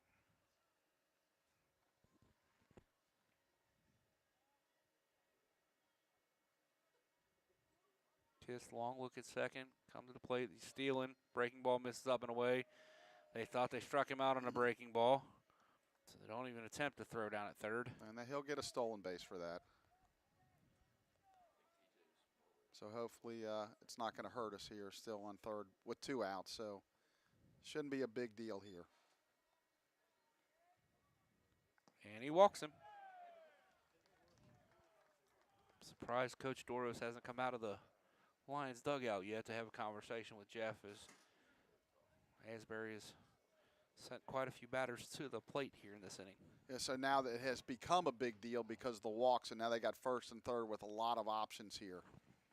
Yeah, you can do the forced pickoff play. You Delayed steal. Delayed steal. Straight steal. Run and hit. You got all kind of options. Yates can run. Kiss comes set. Yates is going early in this, I think. Nope. Fastball in the outside corner. No, I agree with you. I think he's about ready to take off here. So we'll see what the Lions defensively do.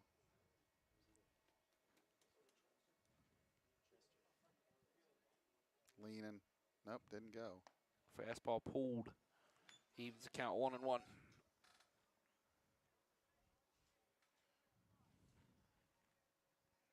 Bluffton has tacked on a run in the first, so they trail 3-1. Kiss comes set. There goes Yates. Breaking ball misses away. Selvey throws. Barnes cuts it off. They got a shot at the plate, and he's out. Not at home. So the Lions get the out at the plate of number 6 Weaver. They score. Asbury does score twice in the 5th. We head to the bottom of the inning. Lions trail for the first time 2-1 here in the MSJ Sports Network.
Leading off for the mound, number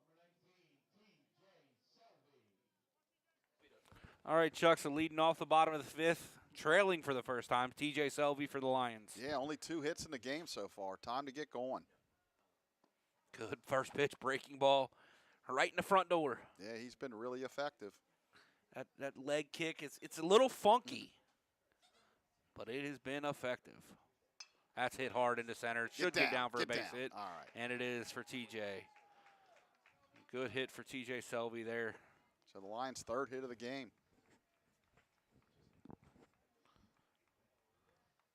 Needed that in the worst way, Chuck. Yeah, get that leadoff guy and see what they do here. They're going to bunt him over and see what happens here. They let him swing away and try to play for the big inning with Buckle on deck.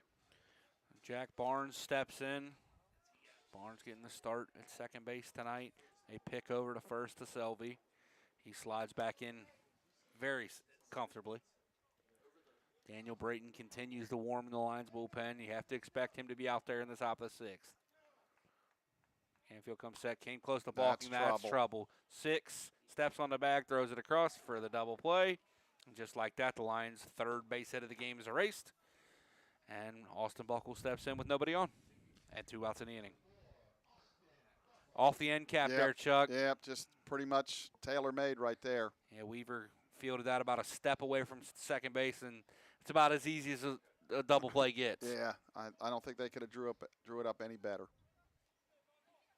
Buckle will step in, squares the bunt as the pitch misses down and away. Third baseman Ballard was way back. As Mr. Lawson, one of our sponsors that does a great job for us, would say, a little 2-out lightning. The Lions have been very good with 2 outs this year, Chuck. Yeah. This pitch misses up and in. 2-0.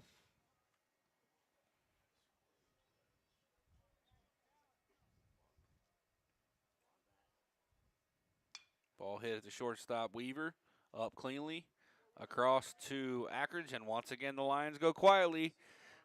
In the bottom of the 5th, we head to the 6th. Asbury 2, MSJ 1 here on the MSJ Sports Network. Chuck, in between these this inning, I'd like to take the time to recognize the MSJ Dugout Club members. And as Gavin's talking to me while I'm trying to do something. We'd like to thank these people who have donated their money to the MSJ baseball program. It goes towards things like helping with the trip to Florida, just overall enhancing the student experience here for the MSJ baseball program. Those folks are at the double level, the Perry family, John and Lori Webb; triple, the Adams Kostopoulos family, Tony and Nancy Isaacs, Aaron and Jeremy Viltro, and Robert Redding III. Those last 2, former players under my good friend and colleague Chuck Murray. A handful of anonymous donations. Then at the home run level, Pete and Amy Meir, Dayton Pediatric Dentistry, Mark and Emily Mason, and our good friend Scott Lawson. And then the Grand Slam donor, Schneider Brothers Electric Company. I'd like to take the time to thank those folks for everything they do for MSJ baseball and allowing these kids to enhance their overall student experience. Yeah, we really appreciate it. We're hoping that continues to grow over the years. If interested in being a member of the Dugout Club, it is currently closed for this season. It will reopen again after the season. I think when we come back to school in the fall is when they open that back up. There's some stuff on our website about it. It shows, if you make a certain donation, you get T-shirts and hats and certain different things for being a member of that club. I want to give a quick shout out to Dan Lewis. Dan is a member of the Asbury community. He was doing some announcing when we were down in Tennessee playing them a few years ago. I was able to hang out with him in the press box. It was like sleet and snow, and it was freezing and stuff, but he was very, very welcoming to me. I actually called a little bit of the play-by-play for his network. And, Dan, if you're out there listening, I just want to give a big hello. I remember watching those games, and I could hear you in the background of the press box. I'm like, how long is it going to take for him to jump on that broadcast? Yeah, we had some fun. Right-hander Daniel Brayton on now for the Lions, and he misses down and away. Brayton struggled a little bit as a starter. Is now pitching out of the bullpen primarily right now. Another right-handed arm that the Lions need to be good down the stretch, Chuck. Yep. Nice pitch down and away. That's just a strike. I don't know. It wasn't called one, but it is. Must have been a little low in Mr. Van Wert's eyes. Brayton making his 9th appearance of the year, his 3rd since moving to the bullpen. Fastball, really good fastball there, fouled straight back. Yeah, right at the knees there. Not a whole lot a hitter can do with that one. He's facing Ballard, Coco, and Hare, the bottom 3 of the order here for Asbury.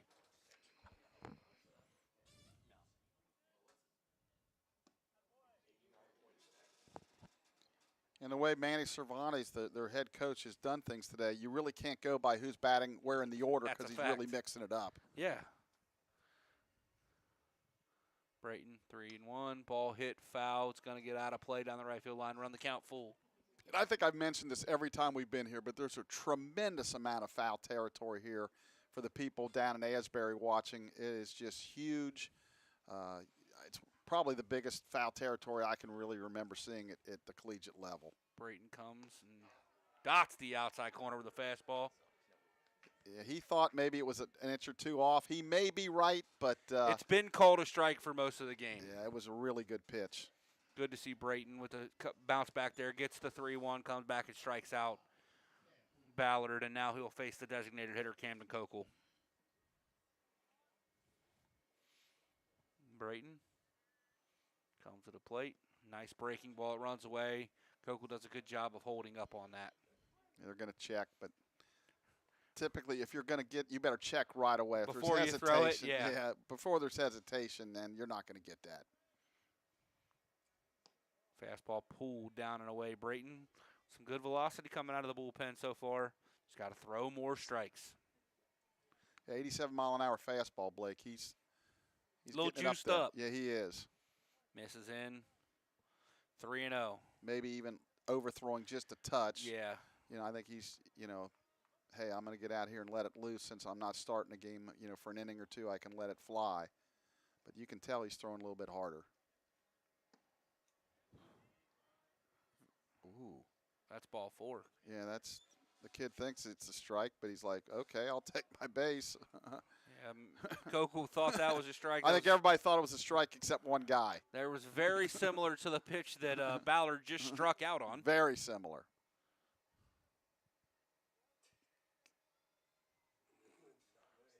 Yeah, it was ball. I mean, the way it was called. I don't know if he's arguing the balls and strikes there or was the count correctly. Correct. Now they're going to have a pinch runner here, Blake. All right, we're going to have a pinch runner at first base. See if we can get that number. Is it a single-digit number, I think? Number 4, maybe? Is that what we're thinking? Can't see it. I think it's number 4, Titus Cummings. I think. That's what it looks like number 4, right? Tyler Herbers confirms that it is number 4. So Cummings has not stolen a base this season, so. And the good thing is we don't have to remember for defense or re-entries or anything like that.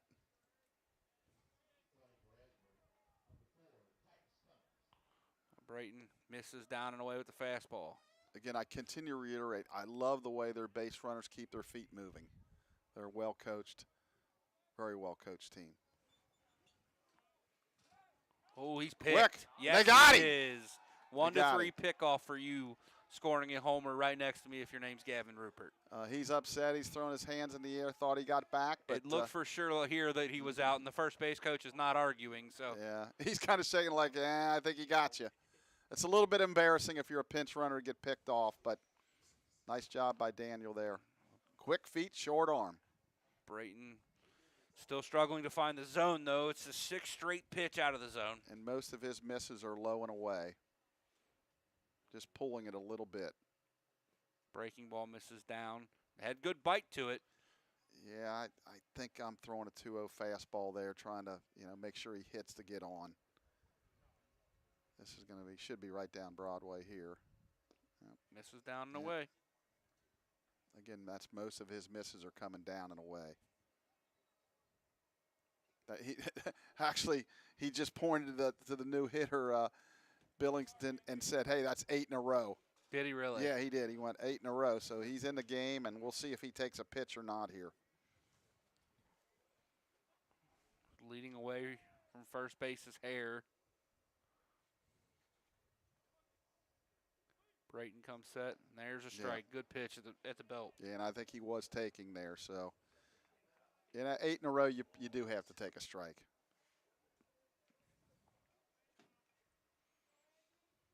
Brayton almost. That's a good quick move yeah, from Brayton. It is. It's a nice move. Really quick feet. Yep.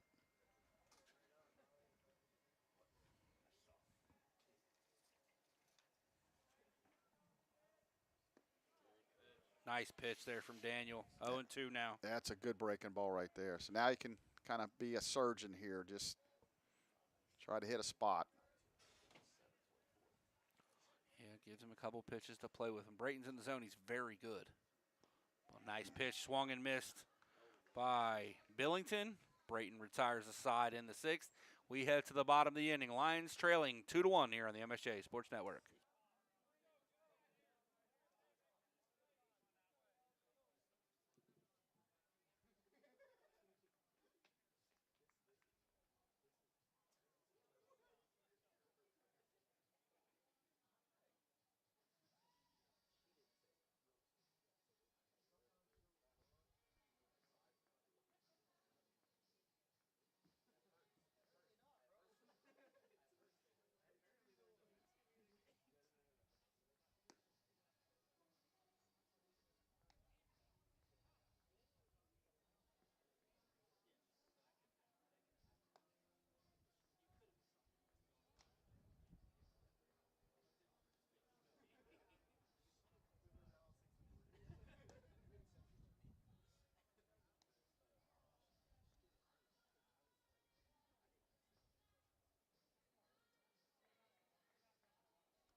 All right, Chuck, we're back here, bottom of the 6th.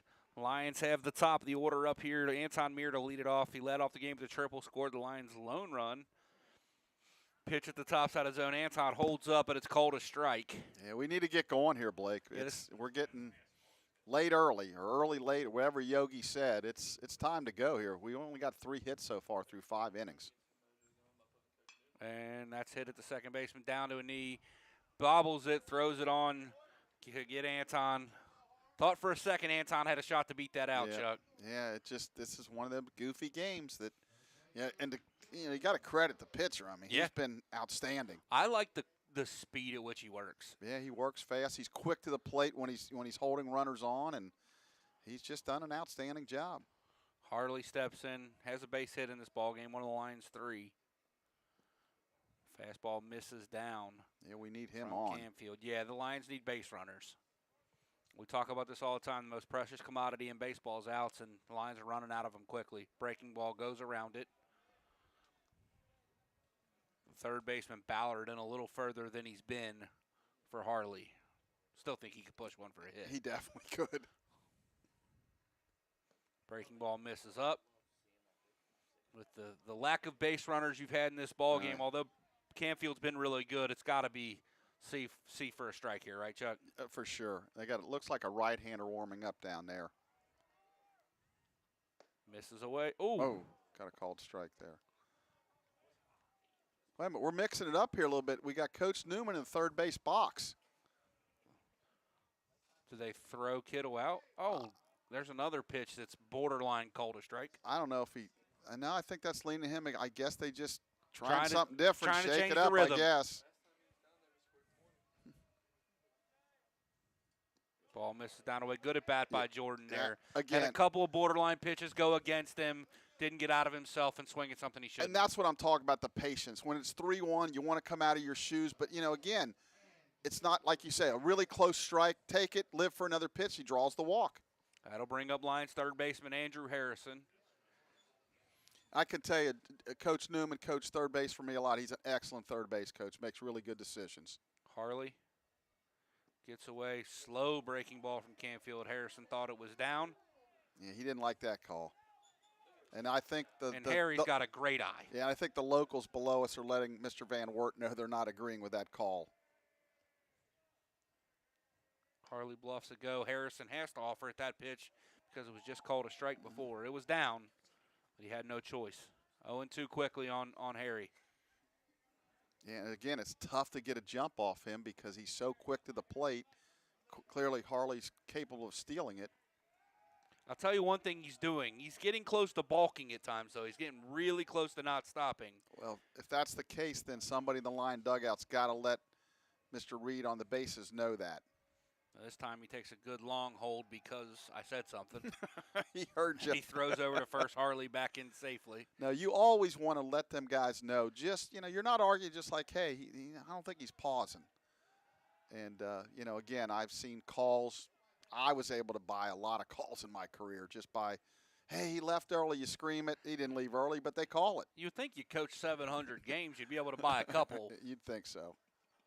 Harley goes, pitch misses up, throw on, gets into, no, does not get into center field. Great job by Weaver to get over and cut that off before it does because Harley would have advanced all the way to third. Yeah, that's a big steal right there. Good throw really actually gets him, but he bounced it down there, and like you said, nice job by Weaver to back it up. So they got the tying run in scoring position.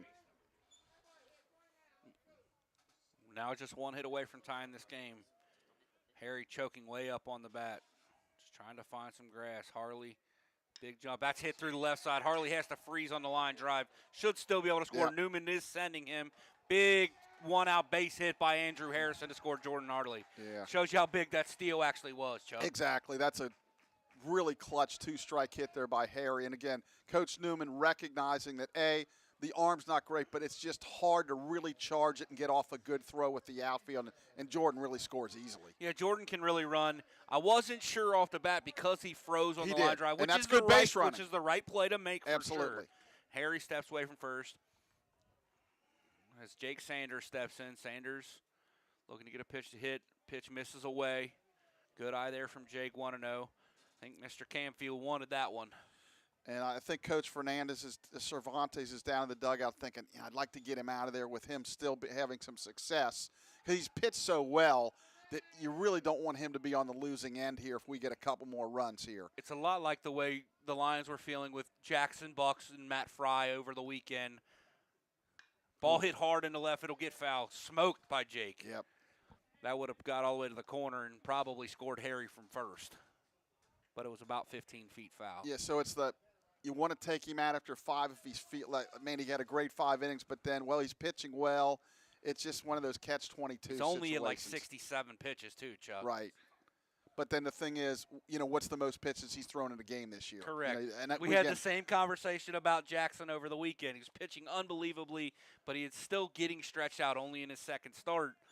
So this is probably, based on the numbers, the longest Campfields went this year. There's another one that that looked a little outside. Plus, Sanders is very close to not pausing again. Sanders is really unhappy with that. Walks out of the batter's box talking to himself. The count's 2-2. They tried to back pick at Harrison. He was back in safely. A lot going on at the end of that pitch, Chuck. Yeah, Jake was very upset. Pitch misses up. Runs the count full. Do you start Harry here? I do, yes. Try to stay out of the double play. Plus, I have faith it's either going to be ball 4 or Jake's going to make contact. And they do, and they miss. Yep. So Lions have runners at first and second on the Sanders walk as Brennan Martin steps to the plate. Brennan has not had a very competitive at-bat yet tonight. He's rolled over twice up the middle, once to the pitcher, once to the shortstop. Be nice to see Brennan square one up. Yeah, I'll take my chances with him at the plate. As Coach Cervantes is going to go to the mound. Probably to make a change. Yeah, I mean, a kid's pitched a great game, and you hate from an Asbury standpoint, you hate for him to stay out there and give up a couple more runs. So we'll step away for the mound visit here on the MSJ Sports Network.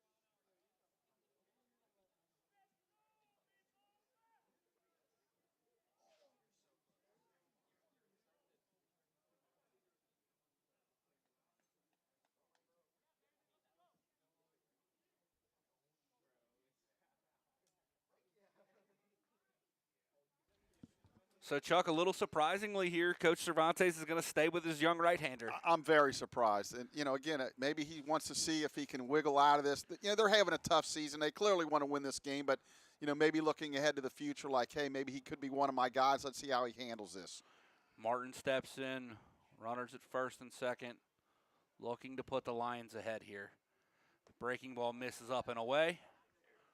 All of a sudden, the breaking ball is kind of getting a little loopy on Mr. Campfield. Well, we always say when you get tired, it's the command that goes first.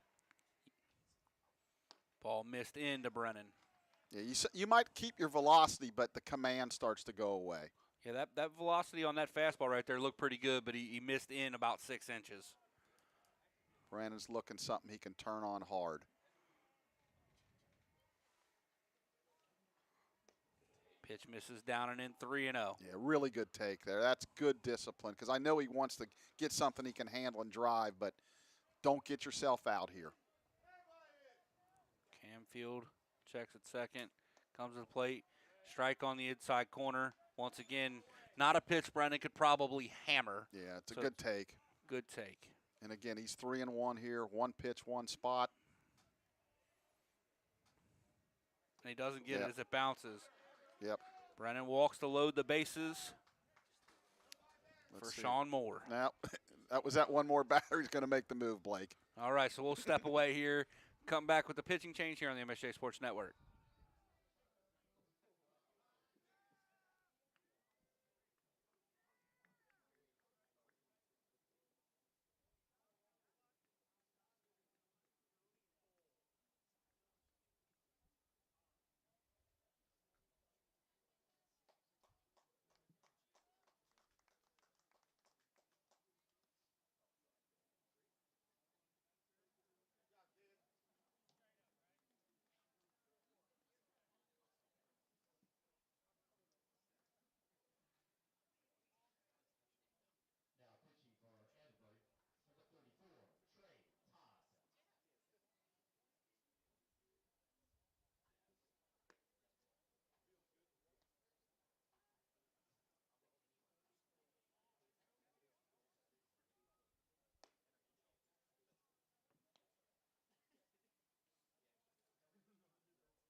All right, Chuck, we got the pitching change. It'll be freshman right-hander from Lexington, Kentucky, went to Dunbar High School, Trey Todd.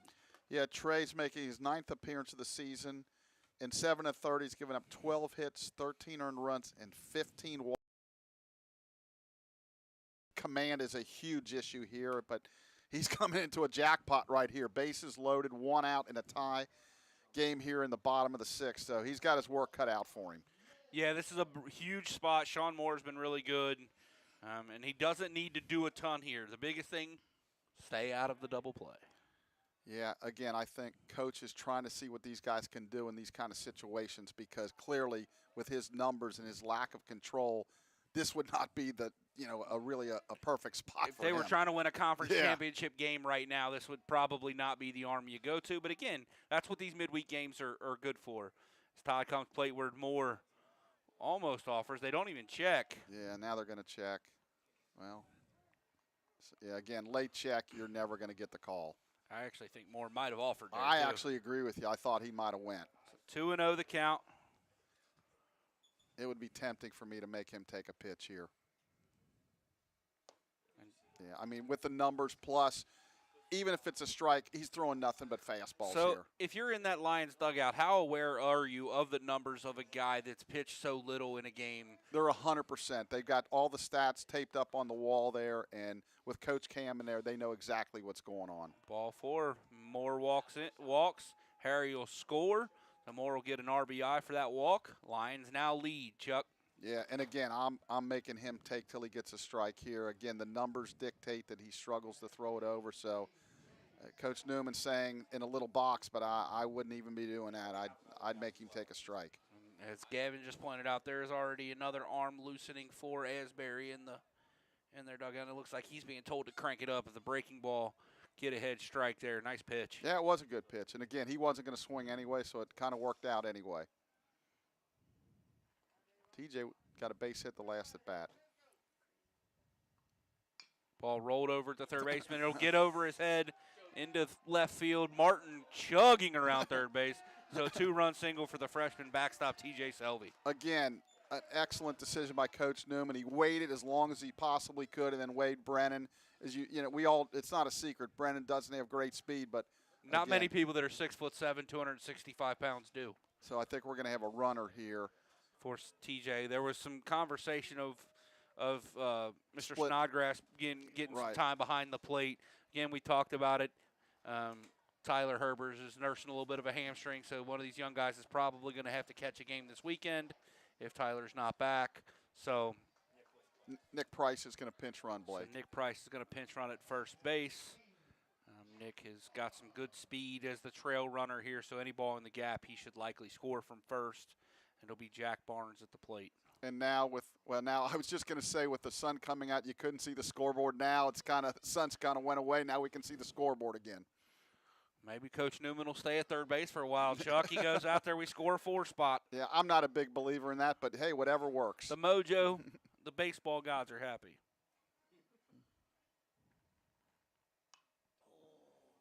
Just misses that, does Barnes. Well, nice to see TJ Selvey get a start and get a couple base hits there. Yeah, it's a good solid day. Does a really good job behind the plate. Arm looked a little bit. Struggled a little bit Yeah, there. it just looked awkward a little bit today. Nice breaking Yeah. ball there from the right-hander, Todd. So 0-2 quickly on Barnes. So Lions look to add a little prudential here in the middle innings, Chuck. Yeah, you never have enough. Todd goes to the breaking ball again, and it misses down. Ooh, that was a little closer there. Now Asbury's upset. I thought he might have went there. Now he's looking in the dugout like they're getting upset, and he's saying no. And he even Mr. Reed on the bases. he even smartly, like you talk about a lot, from that position with these mechanics, two-man mechanics, you can't see That's that. tough. That's tough. So Todd 1-2 to Barnes. Barnes tough, fouls it off. Good fastball out away from him. But I'm going to tell you this. I think the next close call, regardless, Yeah. they're going to get. That's just the human part of it. Pitch misses Told away. you. That's way out. It's way outside. Yeah, and he called it strike 3. So he's in disbelief, and that's tough for Mr. Barnes there. It'll bring up Austin Buckle with 2 outs in the inning now. Lions again still threatening. Moore at second, Price at first. Facing the right-hander, Reed. That was quite a bit outside. Or my apologies, it's Trey Todd. I don't know why I said Reed. You're thinking the umpire. I am. Fastball away. 1-0 the count. Very similar spot to strike 3 on Barnes. Bounces it. Moore gets a good read. Price is the trail runner. Make sure Moore goes and slides into second base, so they'll both advance on a wild pitch. Yeah, really nice read there out at second base. And we want to reiterate, we appreciate the umpires coming out. We're not here to criticize all the time. We just, sometimes they make a mistake, and we'll point it out. And they make good calls, and we'll point that out too. Ball gets away. Moore gets another good break, and he'll slide in. And the ball gets away. Price Oh, boy. gets around third, but he gets back in safely. Good job by Coach Newman there to get right in Nick's face. Make sure he told him. I actually like the aggressive turn from Nick. Yeah. If the ball doesn't get picked up quickly by Ackridge at first base, he probably would be able to score there. Yeah, and with 2 outs, you can be aggressive. Less than 2 out, or if you're 1 out or no outs, you definitely don't want to try it. But with 2 outs, like you said, there's a possibility there with his speed. And if you're not aggressive in your jump from second, you never have a chance to score on that. So it's easier to stop somebody than speed them up. So 3-0 the count, and Buckle walks on 4 straight. So it'll turn the lineup over to Anton Meir. Yeah, just struggling to throw it over. Buckle with an opportunity at first to steal second if he gets a pitch to run on. And Mr. Cervantes is back out of the dugout, which means another pitching change. So we'll step away here on the MSJ Sports Network.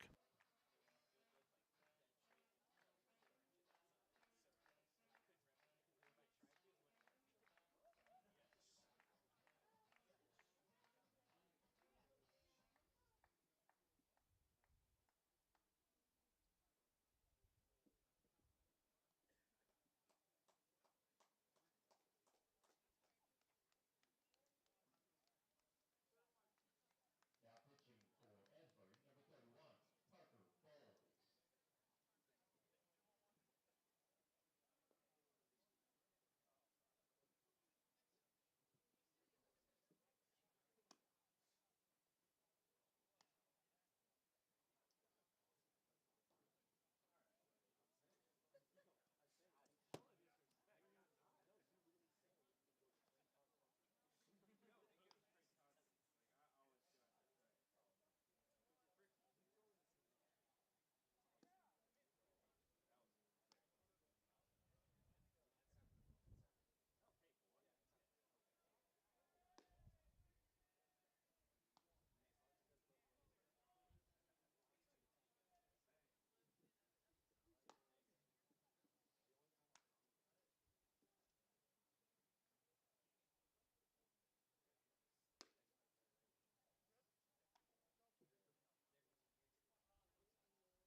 All right, Chuck, we're back here. The new pitcher is right-handed sophomore from Turner Station, Kentucky, Parker Bowles. Yeah, it's his 11th appearance of the year. He has started 3 games in 19 2/3, 25 hits, 22 earned runs, 15 walks, 12 strikeouts, a 10.07 ERA, and a 309 batting average against right-handed.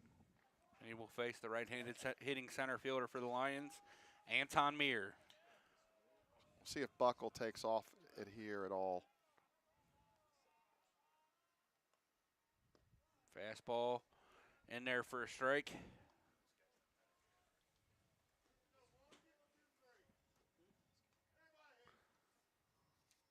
Bowles already set before Anton set in the box. Ball hit back to Bowles. He'll move towards first base, flip it underhand to first baseman Ackridge. Lions score 5 times in the inning, though, to take a 6-2 lead into the 7th inning here on the MSJ Sports Network.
All right, Chuck, so we're back here. Daniel Brayton will stay in the game on the mound, currently in line for the win. And the Lions' new catcher is number 25, Caden Snodgrass, a freshman from Moeller High School in Cincinnati, Ohio. Back with your play-by-play, my good friend and colleague, Chuck Murray. Thanks, Blake. Lions with the 5 spot in the bottom of the 6th to take the lead at 6-2. Trailing 2-1 going into that bottom of the 6th. I don't want to say sleepwalking through the game, but just the starting pitcher.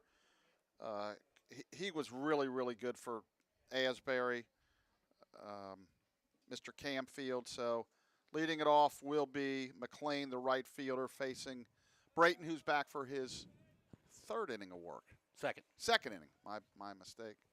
Shows bunt, and the ball's high, breaking ball, 1 ball, no strikes. So Lions lead it 6-2. Totals 2-7-0 for Asbury. Still have out-hit us. We're 6-5-0. That's swung on and lifted high towards right field down the line. Sanders running, and he makes a nice running catch in foul territory for out number 1. So Jake with a nice running catch there for out number 1. That'll bring up Weaver, the shortstop. He's played a really, really nice shortstop so far today. Very smooth, really good hands, Chuck. Except it's not him. It's Beamer. Weaver's on deck. Beeman. Beeman. My glasses, it's hard to read some of this writing here. So Aaron Beeman, the catcher, steps in. Okay, I got my cheat sheet back here. I can read what I wrote. Chuck, Brayton's come out of the bullpen throwing the ball really hard. And looks to be throwing a little more strikes in this inning, I thought, until that one was called a ball. Yeah, curve just stayed up a little bit there. 1 ball, no strikes. On deck is the shortstop, Weaver. Fastball high, but I agree with you. His velocity is probably about as good as it's been all year. Yeah, and maybe that move to the bullpen will allow him to throw a little harder, but he's got to find a way to not overthrow it. There you go. Called strike. 2 balls, 1 strike. Top side of the zone there with the fastball. Lions looking for their 19th win of the season. Good. Yeah, good breaking ball. Breaking ball. As my good friend J.D. Holman would say, the do drop in. The do drop in. I like that one. I know that bar, too. 2 balls, 2 strikes. If you're a hitter, you're thinking, what's coming here? Good fastball hit into right center field. That's going to get down. Good. It's going to get over there to cut it off. Going to throw into second, but that's going to be a sliding belly whop double. Nice piece of hitting there by Mr. Beeman. He hit it hard to right center field, and he almost had to guess there because Brayton was throwing a really good fastball and a really good breaking ball in that at bat. So that'll bring up Weaver, who I mentioned has been playing a really good shortstop so far today. That's Asbury's 8th hit on the day. Lions leading at 6-2. Again, we mentioned earlier that the weekend series with Rose Holman, still trying to figure out how we're going to do that. Very good chance there could be a doubleheader Friday at 1 o'clock, but that's not official yet. Ball high, and then Saturday would probably be another 12 or 1 o'clock start right in that area, and then kind of fight through the rain because they're calling for it this weekend. So that seems to be what the coaches are leaning towards at this point. Yeah, the thought process, as you said, is get 2 in on Friday, and then Saturday you have the opportunity to kind of sit through and get at least 5 innings in of a ball game and get a complete game. Yeah, you don't want to sit around all day, but I can tell you I've been involved with some long, long rainouts before. Shows bunt, quick bunt. It's going to go foul. Good idea. Really good idea. Harry was kind of back there, and it was a good bunt that went foul, and as you always say, perfect or foul. And that was foul. Yep. Gosh, I can remember one year playing out here. Now, it was grass field, so we tarped it, and we had about a 2 hour and 40-minute rain delay, and then we had Mr. Michael Mayer, who's a candidate for the Hall of Fame, went deep, and we won 3-2 in walk-off fashion. It was a great win. Good breaking ball rolled over at Harrison. Nice play by Harrison. Throws to Martin again. What a great target over there. Brennan's so tall. That was probably 3 foot over his head, but he just reached up and snug it. So 2 outs. It looks like we might have a pinch hitter here. Sure does. Number, is that 47, I believe? That is Bryce Hayden, a sophomore infielder, outfielder from Corydon, Kentucky. Went to Henderson County High School. Okay, looks like he's hitting 217, a left-handed swinger. Does have three doubles and a triple. Very long left-handed young man, 6'4", 195 pounds. Again, Coach Cervantes trying to get a real in-depth look at his ball club today.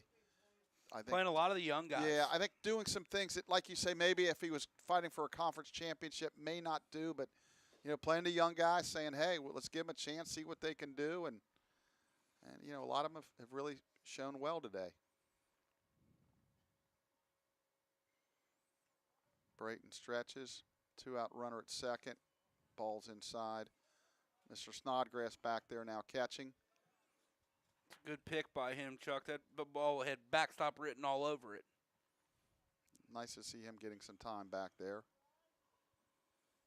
Another young guy the Lions are excited about. Just missed. 1 ball, 1 strike. Again, he gives a nice low target.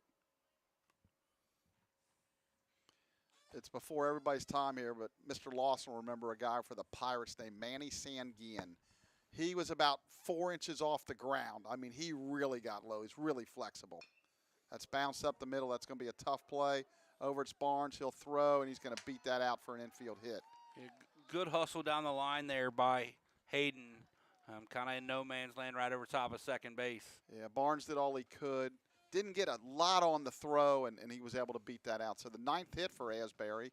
They have runners on first and third. The inning continues for Yates.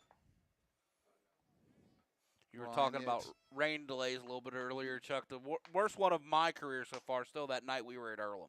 Yeah, that was, we were the away team, I guess, or we were the home team that night. We were the home team Okay, at Earlham, and I think we got home about 2 o'clock in the morning, and it was rather lengthy lightning delay. It really wasn't the rain, it was the lightning. Brayton sets and delivers. That's swung on and missed. Good fastball. Yeah, good pitch. Had some arm side run on that one, Chuck. No balls, 1 strike, 2 outs. Yeah, I do remember that night at Earlham. That was a long one. You let me leave early, thank goodness. That's grounded towards Barnes at second. He'll flip it on to Buckle for the force out at second to end the inning. So no runs. They leave a couple base runners. We're in the middle of the 7th. It's 7th inning stretch time here at Midland Field. Mount St. Joe 6, Asbury 2 on the MSJ Sports Network.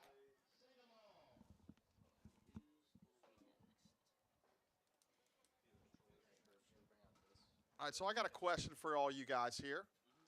Why do they sing?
We're back for the bottom of the 7th. Lions lead at 6-2. Quickly, an update from up in Bluffton. The Lady Lions lead at 6-2 as we go to the top of the 5th. So they have to get one more inning in to at least make it official. And it looks like there's some nice sunshine up there, so they should be in good shape there as long as they can hold on to that lead. So Harley steps in, left-handed swinger. Pitch, that breaking ball stays high, ball 1. 1 ball, no strikes. And Mr. Bowles out there again, Chuck, stays in the game for Coach Cervantes and the Asbury Eagles. That's lined into right center field. That'll be a base hit. So that's a leadoff single by Harley. Bobbled by the center fielder, and he's going to try to go two. He dives in, and he's safe. So Billington just bobbles it just enough. And, again, it's rough out there. And Jordan, he saw the little bit of a bobble, took advantage of it. So that'll be the Lions' 7th hit on the day. It'll bring up Andrew Harrison. Harry had a big hit in the last inning. He sure did, boy. Got the Lions back into this thing. He's really done a nice job in the 3-hole this year. First pitch, a breaking ball. Looks like he held up. No check of the swing, so 1 ball, no strikes. Yeah, that was a big, big hit, Blake.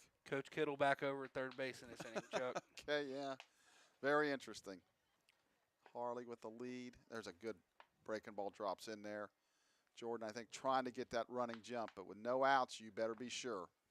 That's always every time I see somebody trying to steal third, I always think about you talking about Schorsch and how much better he was at stealing third than second.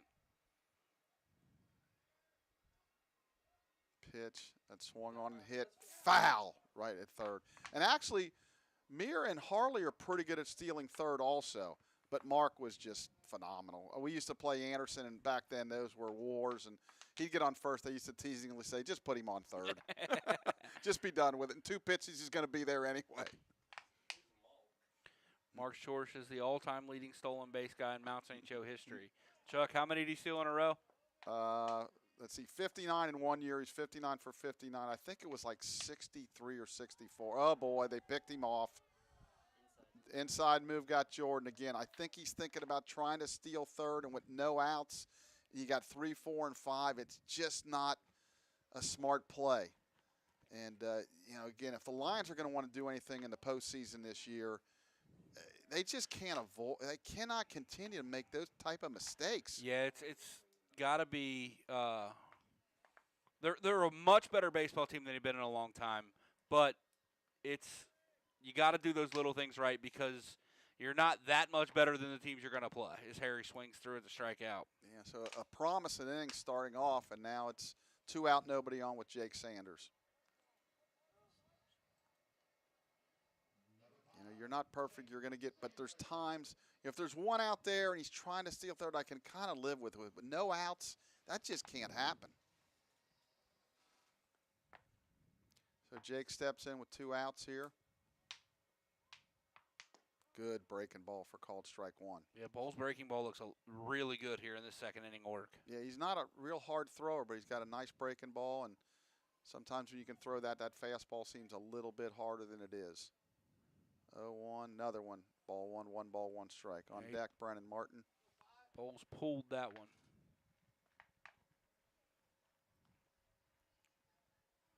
Sanders and Martin both drew tough walks in the last inning to help the Lions get that 5-run. Swung on and popped foul territory over with room to make the catch is the third baseman, Ballard. So the Lions are retired. They do get a leadoff hit, but they don't strand anybody. We're through 7 complete. MSJ 6, Asbury 2 on the MSJ Sports Network.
So we're back for the top of the 8th. It looks like there's going to be a pinch hitter for Asbury, number 44, Hank Burns.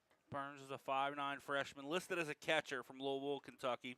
Went to Pleasure Ridge Park High School. Left-handed swinger, it looks like, Chuck. Yeah, 289 average and limited 38 at bats, but actually tied for the team lead. No, actually that's not correct. It's for the guys that have enough at bats. Some of the guys have lesser at bats. One guy's Don't 4 have for enough to 8. qualify. Right, Yeah. exactly. So We have the left-handed swinger. College rules are basically the same as MLB rules. You have to average 3.1 at bats per team game played in order to qualify.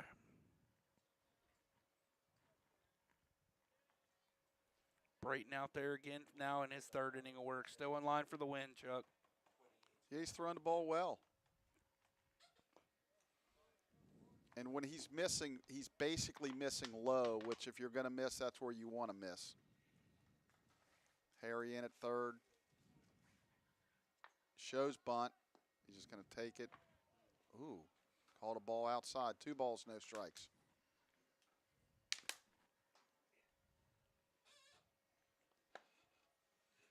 So you want to put this one on a tee if you can. Probably taking all the way. He is. And it's a called strike. 2 balls, 1 strike.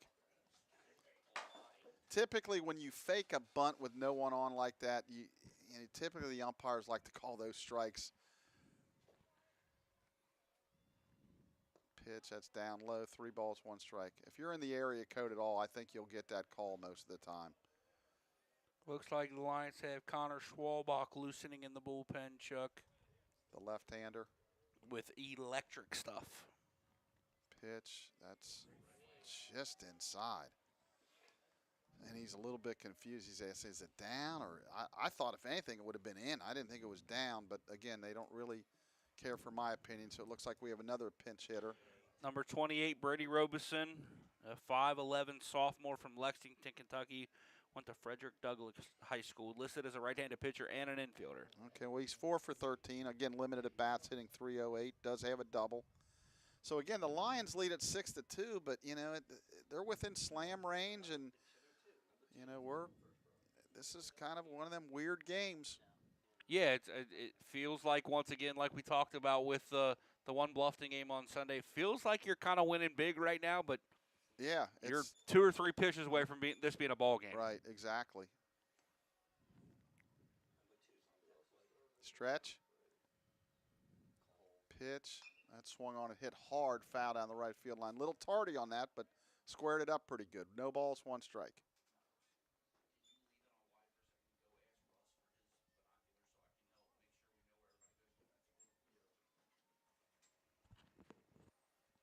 Stretch. Short lead at first. Oh, he got a running jump, and it's hit right where Buckle was. Nice diving stop.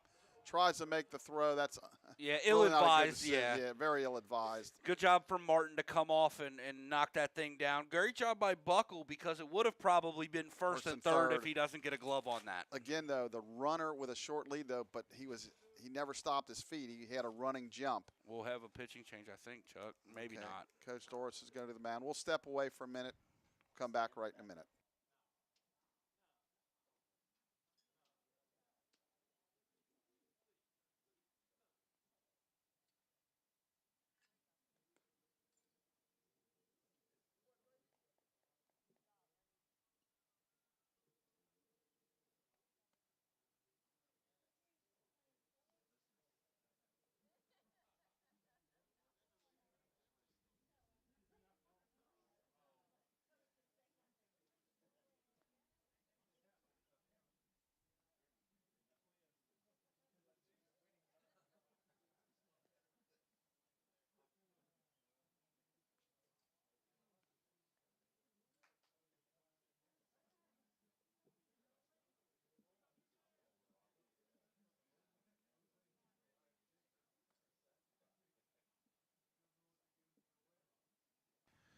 So it looks like we have another pinch hitter. It'll be Caden Dougal.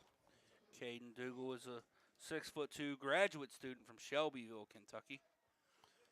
So now he's played quite a bit. He's 22 games started. He's hitting .289. So this is not your typical sub here. So yeah, Coach Cervantes sees a spot here that good first pitch breaking ball. Good pitch, and again the tying run is in the on deck circle. Yeah, nobody out here, first and second. He sees a spot and he's going with one of his guys. Yeah, I'd like to see Austin Buckle get back in the hole there and not take away. You know, they're not going to be doing. Yeah, get over there. That's it. Another Swung good on and ball. pop foul. Martin chasing, and he's going to run out of room as the ball bounces in the bullpen of Asbury. So no balls, 2 strikes. So quickly, Brayton gets ahead. He needs to make a pitch here, boy. Yeah, you need a strikeout in the worst way. Yeah, it's, not real comforting here. A 4-run lead, but again, a couple guys on, nobody out. We watch 4-run leads evaporate in a hurry in this game, Chuck. No question about that. So again, Buckle again out there trying to keep the base runner close, but I think his job is more to make sure he takes away that hole over there. There you go. Pitch. Oh, it hit him. So now what are we going to say here? I think it hit him. Snodgrass is questioning it. Nobody from the MSJ dugout is questioning. So again, now the bases are loaded, and the tying run's at the plate. Coming to the plate in the form of leadoff hitter Andrew Billington, Chuck. Yeah. So again, Brayton's looking around, kind of like, what are we doing? Are we going to make a move? It doesn't look like we're going to. So they're going to stick with him. Looks like, and Lions have double barrel left-handed action going. It's Schwalbach and Houston both warming and in the Lions bullpen. so again, a mistake there on 0-2. He came in with a breaking ball that just backed up on him a ton, and bases are loaded, nobody out, and the Lions just looking for an out at this point. Yeah. Not sure why Mr. Reed in the field was waving safe. So the Lions lead up in Bluffton 12-2 here in the 5th, so they do have the run rule in play if they can hold them, but they're still hitting with only 1 out. But this Lions team down here is in a little bit of a jam right now, leading at 6-2, but bases loaded, nobody out. Need a rollover. It's a ball down low, 1 ball, no strikes. A little bit of gut check time for Mr. Daniel Brayton out there. Start of the year as one of the Lions guys in the starting rotation. Struggled a little bit, trying to find a new role as a bullpen arm. Could really use a ground ball that we could turn over here. You can find a way to get out of this type of jam. I think it'll give Coach Doros the confidence to go with him more often. Yeah, because not only, clearly the Lions still need to win a bunch of conference games to qualify, but if they do make it, they want to really know exactly what they have going into that conference tournament. And really down the stretch here as we play the last couple of weeks. Brayton's stuff obviously plays. Pitch. That's down. Good job by Snodgrass there, Chuck, to keep that in front of him. He's actually just the last couple hitters here lost his breaking ball here. So 2 balls, 1 strike. No outs. Asbury with the bases loaded and really threatening to make this a ball game. Lions also have a right-hander warming now. I think that might be Cole Kerrigan. Pitch. That's grounded to second. It's got a shot to be 2. To second 1. Back to first. Nope. A little bit too slow turning the double play, but they do get 1 out of it. A run does score to make the score 6-3. Yeah, ball kind of handcuffed Barnes first, so he had trouble getting the throw off to Buckle. Threw it a little high to Buckle and didn't give him a great feed. No, and Buckle couldn't get much on the back end of that throw. Yeah, as a second baseman, you want to drop step, and when you make the throw, you want your shoulders already squared. They weren't, but I think Mr. Barnes was just making sure he got an out there. So 1 out, runners on first and third. The score now 6-3. Another one of those, and maybe you roll it over here. Let's see if they try to. That swung on and fouled off down the right field line. 1 out, or 1 strike. No balls, 1 strike. There is 1 out. We'll see if Asbury tries to do anything on the bases here. If I'm the Lions, if he goes, I'm throwing it straight through, try to throw him out. And if the run scores, so be it. Stop that big inning. Billington does run well at first base. Keeps the feet moving, which, again, I Coach Cervantes, whoever's their base running coach, I assume it's the head coach, they do an excellent job with their base runners. The feet are always moving. Makes it tough on the pitcher. Stretch. Good lead. That swung on and fouled off. No balls, 2 strikes. So quickly Brayton gets ahead. Be nice to find a put away here. If you see, find that breaking ball again, you got to have the trust in Snodgrass to possibly bounce one, and maybe you can get a waving strikeout. Yeah, 3 runs, 11 hits for Asbury. 6 runs, 6 hits for the Lions. Pitch. That's outside a fastball. Brayton very close to not pausing on that pitch right there. Yes, he was. Hasn't been called all day on either of the pitchers, but I don't know that I've seen it called all year yet, Chuck. yeah, we used to get that called a lot, but you're right. I don't really recall. Pretty good lead at first. Good breaking ball. Boy, that froze him right there. Boy, what a great breaking ball right there. Like you said, he lost it for a minute. Yeah, and like I asked for, he found it for that pitch right there. That was a big strikeout right there. So 2 outs. Stepping in is Beamer, the catcher. So Brayton, that was a big spot right there. Still not out of it, the mess yet, but boy, he's 2/3 of the way home now.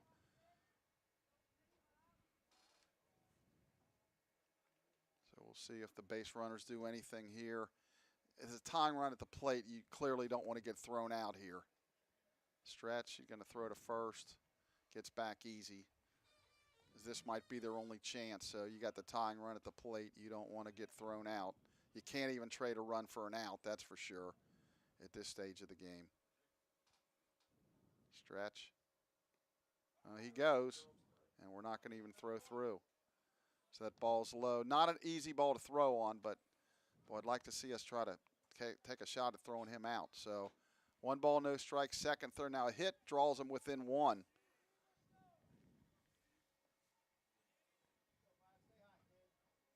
Need this out in a big way. Sure do. Pitch. Good pitch at the knees, but it's called a ball. 2 balls, no strikes. Looked pretty good from here, but again, called low.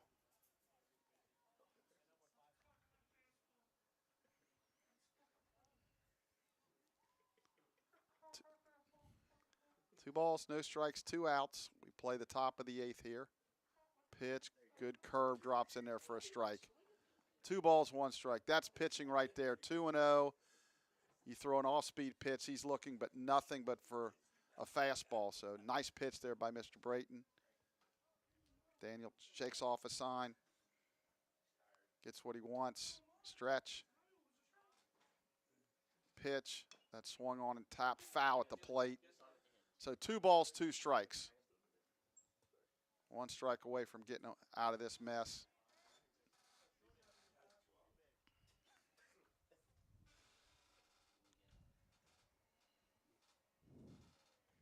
And now that the lights have,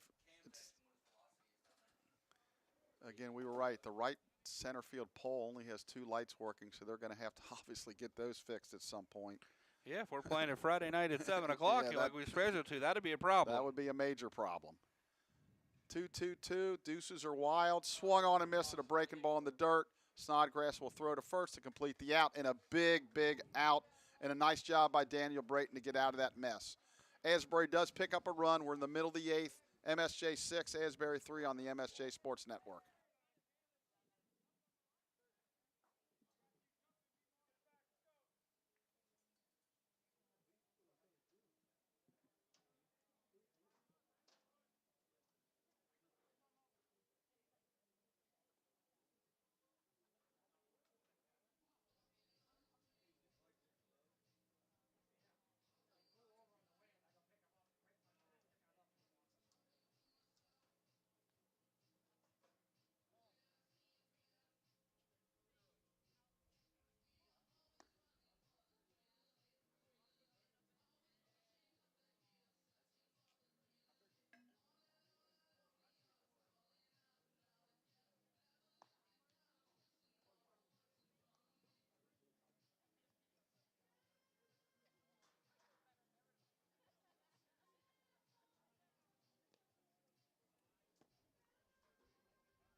So we're back for the bottom of the 8th. We got some changes. Blake, if I know you were over there kind of getting them in between innings. What do you got? So Aaron Beeman moves from catching spot. He's now playing third base. On to catch is Burns, who pinch hit in the last inning.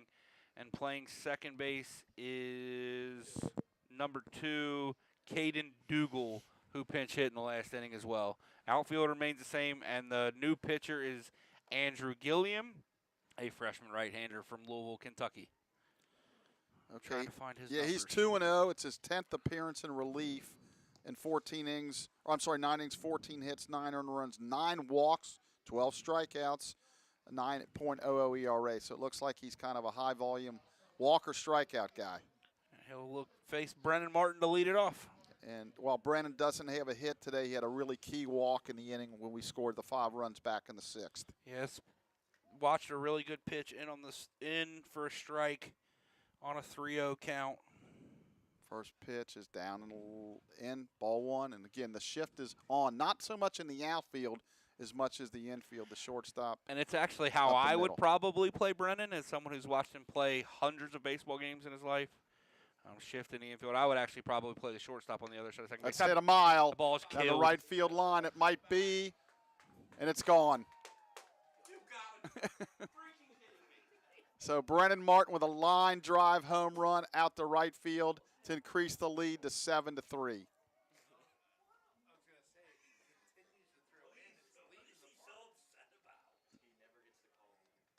So Mr. Blake Watson on the commentary was hoping to call his nephew's home run and just couldn't quite get to it. And so that'll bring up Sean Moore. Brennan with his 7th home run of the year. Ball low, 1 ball, no strikes to Sean Moore. So the Lions greet that ball 2 outside. Meet Mr. Gilliam. Greet All right. Mr. Gilliam with that home run. All right, Chuck, it's becoming comical at this point. We've made the joke off the air. We've made the joke on the air. Brennan, again, who everybody knows is my nephew, That's outside. has never hit a home run when I'm doing play-by-play. I've never got to call one of his home runs. Now, you did have a good point that when we first started doing this, I did more play-by-play. So I called a lot of your son Ryan's home runs. But you've called every one of Brennan's home runs as Well- more walks on 4 straight. Well, maybe it'll work out here that you'll get the call one this weekend. I mean, And we're gonna maybe I'll just stop. I'll mute the microphone on his at-bats.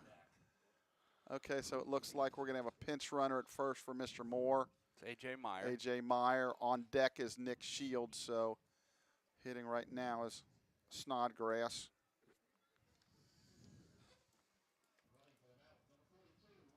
Snodgrass has just two at-bats on the year. He has scored a run. If Shields were to hit in this inning, my guess is he'd be hitting in Barnes' spot. My guess is you would see Buckle move to second and Ethan Mason go in the game at shortstop. It's my guess. Yeah, that would make sense. So we'll see if the Lions can continue to add on. As Cole Kerrigan continues to warm in the bullpen for the Lions. Stretch Meyer with his lead. Good lead at first. Pitch. That's a ball outside. 1 ball, no strikes. To Snodgrass. As you mentioned, Coach Newman was in the third base box in the 6th when they scored the 5, and he figured my job is finished, and I'll send Mr. Kittle back out there. Good lead. Runner does not go. That's swung on and grounded in the hole into left field for his first college hit. Meyer's going to come around and go to third, and Snodgrass will go to second on the throw. Really good job as the trail runner for Snodgrass. Yep, really nice base running there by both. Yeah, Meyer never broke stride coming around second base. As we've talked about, a lot of it has been at the plate, but it's still very difficult to charge and pick a ball up cleanly in this outfield. So, AJ, it's right in front of him. It's really easy to see. As you talked about earlier, you don't need a third base coach in that spot. So he just kind of went on his own. So Nick Shields is going to pinch hit. So Nick on the year, he's had 5 at-bats, 2 runs, only 1 hit, but that 1 hit was a home run with a couple RBIs. That was down in Florida. Nick's got a ton of power. He does. If he's a big swing and miss guy, but if he connects, he could hit it a long, long way. So the Asbury infield is in, and as a hitter, you got to love that. They have no choice. They're down 4. They have to do it. But boys, you're a hitter. You're licking your chops right here. Snodgrass can get a huge lead at second if he wants. That's grounded ball to short. That's going to be. They're going to throw on to first. They did get him at first. So that's an unconventional way to ground out and get an RBI. Goes down 6-5-3. Yeah, interesting. But Shields does get a run batted in. Yep, and that'll increase the lead to 8-3. That's interesting. That'll bring up Austin Buck. If you're around this game long enough, you'll almost see it all. Nice, really, play by both them guys because Nick was getting down the line there. I actually thought he was going to beat it out, but good it was play there. Bang, bang. Really good hustle out of Nick. Yeah, it was the correct call. And it was also the correct call for Meyer to be running on contact, absolutely, too. Absolutely. Good base running by AJ. He really got us that run, going from first to third and then scoring on that ground ball. Stretch, long look, couple pauses, looks back. He shows bunt. That's a called strike. No balls, 2 strikes. So it's lightened up again here today. It's kind of went back and forth really this whole game with clouds and then some sun here and there. Lead off second. Not a very big lead. That swung on and grounded towards third. Oh, boy. I don't know what he's doing. He just literally ran into a tag. Snodgrass must have thought there was 2 outs in the inning. Again, I got no explanation for that. Just a brain fart. So 2 outs. Runner on first. That'll bring up Anton Meir. Anton tripled back in the first and scored.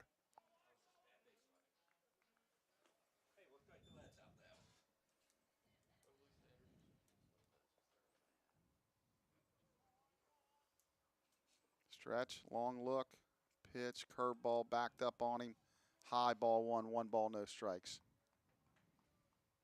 Lions now with 8 runs on 7 hits. Asbury 3 runs on 11 hits.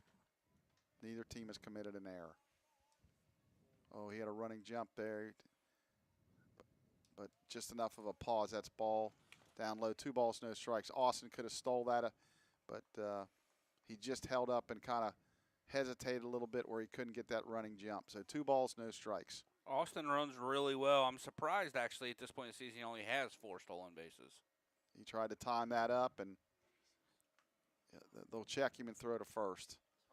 Yeah, sometimes it's just the opportunity. Sometimes don't present itself, but I think as his career goes along, you'll see him getting double-digit stolen bases in a season. I completely agree. And a lot of his batting 9th in front of Anton, who doesn't take a ton of pitches. Right, exactly. Yeah, for a leadoff hitter, Anton's... He's not a prototypical leadoff hitter. He really likes to swing. He's more of the Ricky Henderson type of leadoff hitter. He's up there to hit, not just reach base. 3 balls, no strikes. Should be taken here. Pitch, that should be ball 4, and he throws his bat away, and a little bit of disgust. I always, as a coach, I didn't like if a player ever was upset at walking. It's a disrespect. And I'm not saying Anton really did that, but I don't want guys upset about walking. You're getting on base. It's a team game, and the next guy can drive you in. So that'll bring up Jordan Harley. Chance to Lions with a 5-run lead. A couple more runners out there. That's ball outside Jordan with a couple base hits so far. Not much going on down in the Lions bullpen right now. So I guess it's going to be Mr. Kerrigan in the 9th, you think?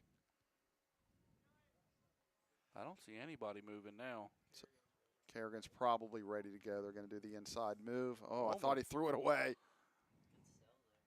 I'm surprised the shortstop didn't sell that. Yeah, we've seen those kind of trick plays before. They work? Yeah, they do. Stretch. You have to practice them. Pitch, that's down. Low, and now we're to the point. It's 2 balls, no strikes. With the sun, it's tough to see the scoreboard. You can barely make it out, but I can make out the balls and strikes. The innings and the runs, it's a little tougher. 2 balls, no strikes. Pitch, that's ball 3 outside. So, love to see Harry come up with the bases loaded here.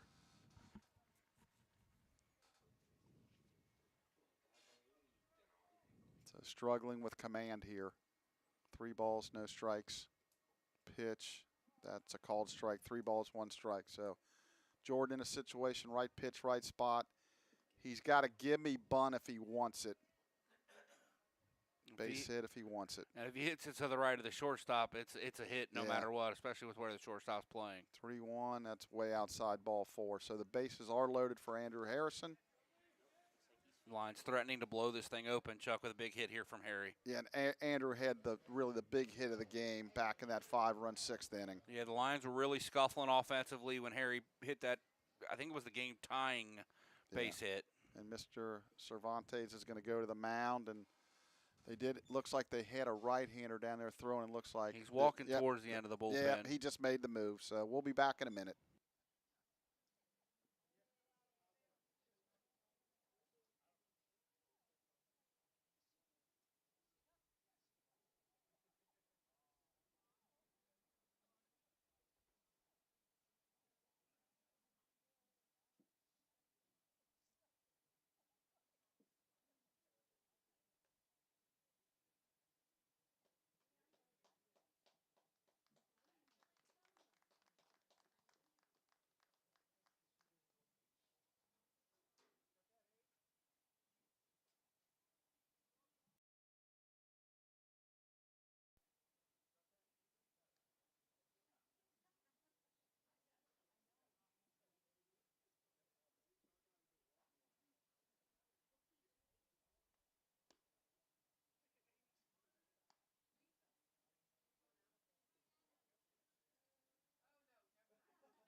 Now pitching for Asbury,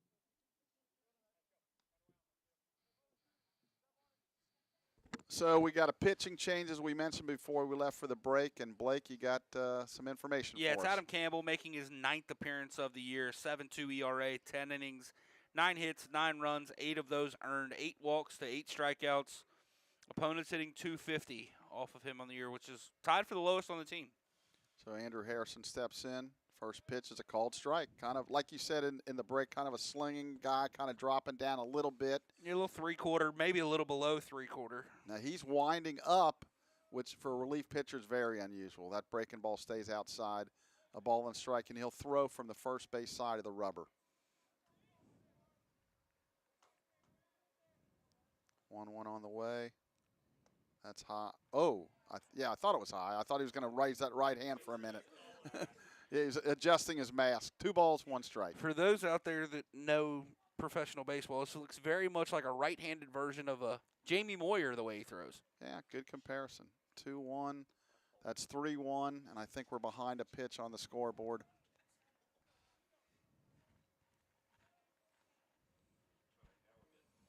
Three balls, 1 strike. To her credit, Chuck, I told her it's better to be slow and right than fast and wrong. That's swung on and fouled, so we'll have full count, 2 outs. The merry-go-round will start. The runners will get an early start. Yeah, any base hit in the gap should score Harley from Yeah, first. for sure. With the jump here. Mr. Buckle at third will have to get way, way foul. Don't want to risk getting hit. And out of the windup, go, guys. There they go. Called strike 3. I think That's a Andrew good knew pitch. it too. Yep. So we're through 8 complete here as the Lions tack on 2 more. They lead 8-3 as we go to the 9th on the MSJ Sports Network.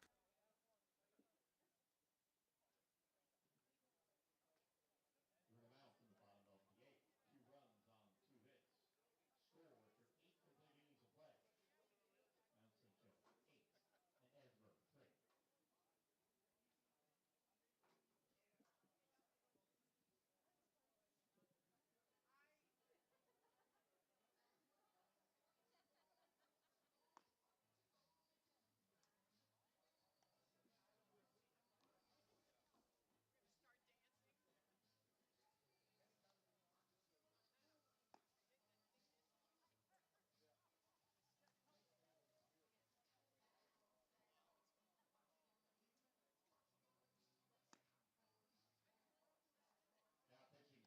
Mount St. Joe 8 and Asbury 3. Now pitching for the mound, number 24, Cole Kerrigan.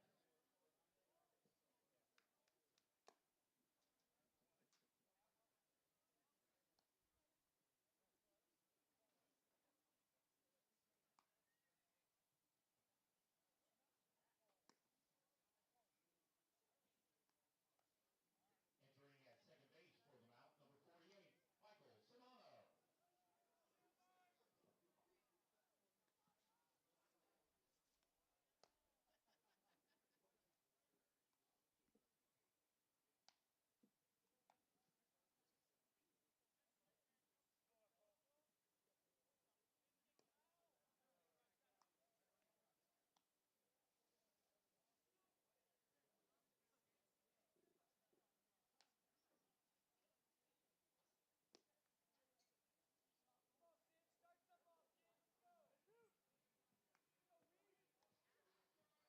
So we're back for the top of the 9th. Lions have a new pitcher, new second baseman. Blake, you want to tell us about it? Oh, yeah, the new second baseman is Michael Simano. Simano is making his 4th appearance of the season. As I told you, hit some fungos to him in the offseason. He's got really good hands.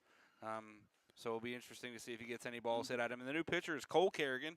Cole, a two-way guy, was primarily a position player for the Lions until recently, and he did take off the mask. But in 2 appearances, Chuck, he's been magnificent. 3 innings pitched, 1 hit, 1 walk, 3 strikeouts, 0.0 ERA, and a 100 opponent batting average against. Guys are probably 1 for 10 off him. It's a called strike. It's interesting to see. I know he came in as a two-way guy, has not pitched until this year, and it's a pretty easy 84, 85 miles an hour coming out of his right hand. Yeah, Weaver steps in. And it's funny you say that because now the Lions probably have more pitchers than they've ever had on their staff. So it's kind of ironic he's pitching now with the numbers. Yeah, he just throws strikes. There's some of the young arms have struggled to throw strikes, so he comes out and pounds the strike zone as the base hit goes into right center or right field. Jake Sanders does a good job of cutting that off to hold him to a single. Yeah, again, not the run, not important. Bryce Hayden will step in. He came in the game and had an infield single, his only at bat. Swings it from the left side. It kind of jumped over the mound with a high chopper. Buckle fielded it, was unable to make the throw. Again, this is one of them where I would have Martin on the hip with a left-handed hitter up. Play a little bit off. Again, they keep their feet moving. I really like that pitch. That's what I was talking about. Now, that wouldn't have mattered. Just hitting the hole in the right field, a base hit. Smart job by the lead runner there, Weaver, to stop at second. He means nothing. Yep, so the first 2 have reached a 5-run lead. You know, they're not quitting, that's for sure. Houston and Schwalbach continue to throw in the Lions bullpen. Should this get to a point where they need to go to somebody else. Yates will step in. That's 13 hits for Asbury. Wow, I didn't realize that. Yeah. I'm sorry, is it 12, Gavin? It's 12 Okay, hits, so yeah. 12, but still a ton. We did get a final. The Lady Lions won game 2. I believe it was 16-4. That swung on and hit the left center field. Hit pretty mirror. good. Hit pretty good, but Anton's over. They'll tag it second, throw it into second, Anton. Well, he's going to throw it into Buckle. Again, 1 out. You're counting outs now. That's all you're doing at this point with a 5-run lead. So hit, like you say, Blake, hit pretty well, but Anton was over to make a routine catch. So 1 out, runners on first and third. Again, if they would attempt to steal, I'm going to try to throw him out. Don't care about the run on third. Be also interesting to see just in that situation you're talking about what Snodgrass looks like trying to throw somebody out. He's yet to have that opportunity probably in his collegiate career. I mean, I know the Lions see him in practice every day, but it's always different in live game scenario. Yeah, when the bullets are flying, it's a little different. Hank Burns steps in. That's grounded towards the hole, over to make a diving catch. Oh, just couldn't quite come up with it. He slid, and nice play there by the second baseman. But it's the first earned run given up by Mr. Kerrigan in his collegiate career. Yeah, and that's third hit of the inning. So now all of a sudden it gets a little bit more interesting. And we need to put a one up for them in the ninth. That makes it 8-4. The tying run in the on-deck circle. Kerrigan yet to have a ball hit hard, but he throws so many strikes that all you got to do is go out and meet it. Pitch that swung on and hit the right field pretty good. Sanders back. He'll make the catch. The runner on second tags, goes to third, but that really doesn't mean a whole lot. So 2 outs in the inning.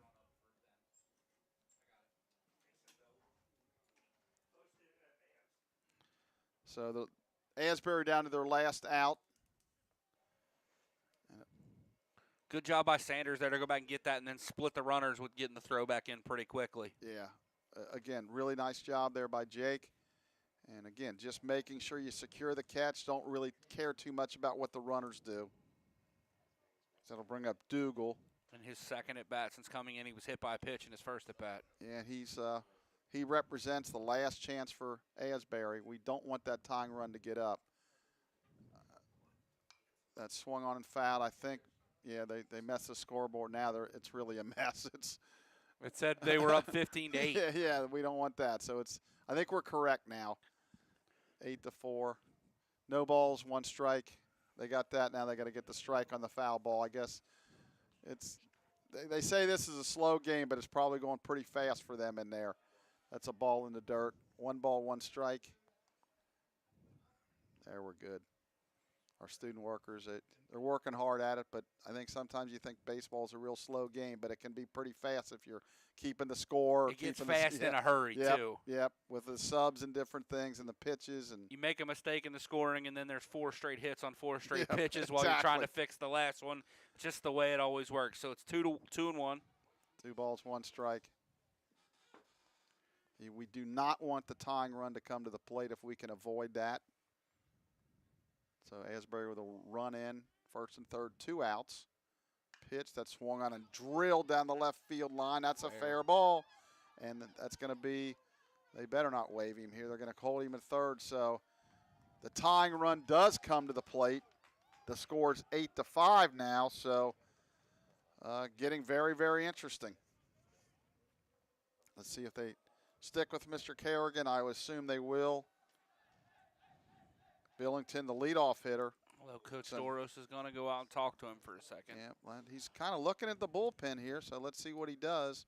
Now he's saying stay there. So we'll step away for a minute. We'll be right back.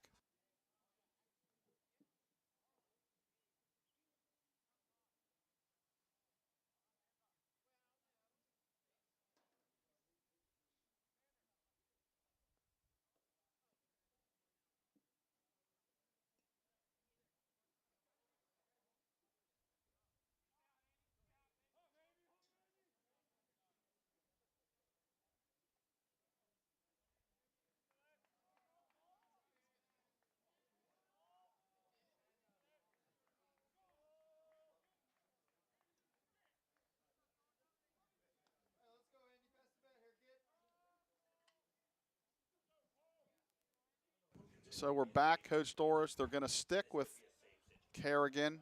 Again, the tying run at the plate, the leadoff hitter. Billington at the plate. So Asbury threatening. Second and third, 2 outs. There's a fastball for a strike. No balls, 1 strike. Good job by Snodgrass back there. He kind of gently moved that thing back. He did a really good job receiving that pitch to get the outside corner strike. Cole not with maybe the velocity chilly out there, and he's still making that transition to being a pitcher. So 0-1 curve stays outside. 1 ball, 1 strike. had some good bite to that breaking ball, just missed out.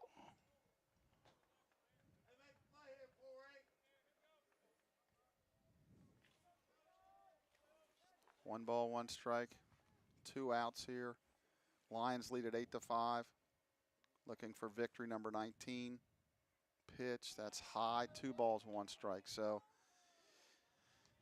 getting a little bit interesting here at Midland Field. Getting that elusive third out here in the 9th. Stretch. Again, the runners mean nothing. Inside, 3 balls, 1 strike. Again, Cole's, I think, paying a little bit too much attention to the runners. They absolutely mean nothing. It's the guy in the batter's box that's the tying run. Infielders should be staying at home. No reason to mess around with the runners at all. Get the hitter. 3 balls, 1 strike. Pitch. That's Good pitch. Good pitch. Swung on and missed. So the count runs full. 1 strike away now. Tell you what, we talked about Cole's velocity being down, and it doesn't look like mechanically he's any different than he usually is. But like Scott said up here, if he finds a way to use his lower half, he's going to throw really hard. So full count. Kerrigan pitches. Here it comes. That swung on and blooped towards center field. That's going to get down. Good attempt by Meir. He tried to sell out. That'll be a 2-run single. Nice job there by Anton. Lucky to come up with that on the dive, Yeah, though, you Chuck. really don't want to do that with the tying run. Now, what you may have done, and I'm not a second-guess person, but since that wasn't the tying run, you might have wanted to play a little bit more shallow because if he hits it, but again, you're the tying run. You don't want him to get to second. So they're going to stick with Kerrigan. We have a pinch hitter here, Caden Perry, freshman outfielder from Louisville, Kentucky, went to Mayo High School. And now's a situation where you really got to keep the runner close. You can't let that tying run get to second. Stretch. He'll check him at first. So, yeah, Anton really took a gamble there. You do not want that tying run to go to second. He tried to come up and sell it like he caught it, but if it was it gets by him, the tying run's probably standing at third. third, yeah. 2 outs here. Runner pitch is inside, ball 1. We used to always tell our guys, make the diving catch until the tying run comes to the plate, and the tying run was at the plate, so should have been a little more safer. It worked out. He made a nice save there to keep him at first. 1 ball, no strikes. Pitch. There's a called strike. 1 ball, 1 strike. Interesting thing, Chuck, Kerrigan has not given up a single ball that was hit hard yet. It's all been end of the bat, finding the right spot. You had the ball that Samano dives to his left and picks up but can't get an out on. Kind of a flip down the right field line. Nothing's been hit hard yet. That's outside. The only one that was remotely hit hard was maybe that ball down the left field line. Other than that, you're right. 2 balls, 1 strike, 2 outs. Again, Asbury not going away. Stretch. Kerrigan will make a quick snap throw, safe. And, when you get in these kind of games, Blake, and it becomes 8-7, and the tying runs, then you look back and go, ooh, we got picked off. Mm-hmm. We did this, we did that, and all of a sudden that become big plays. When you're ahead comfortably, doesn't seem like it. Right, Anton caught stealing, would have went first to third on a Jordan Harley base hit and probably scored. That's a bounding ball in the hole, and that's going to be a base hit. Don't throw it. Good job by Samano to field that thing on a tough throw. And so the tying run goes to second. Now we're going to have a change. Yeah, and now, again, you mentioned it, that was not, hit hard either. So we'll step away here. We'll bring you the change when we come back in a minute.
So we're back. The new pitcher, Blake.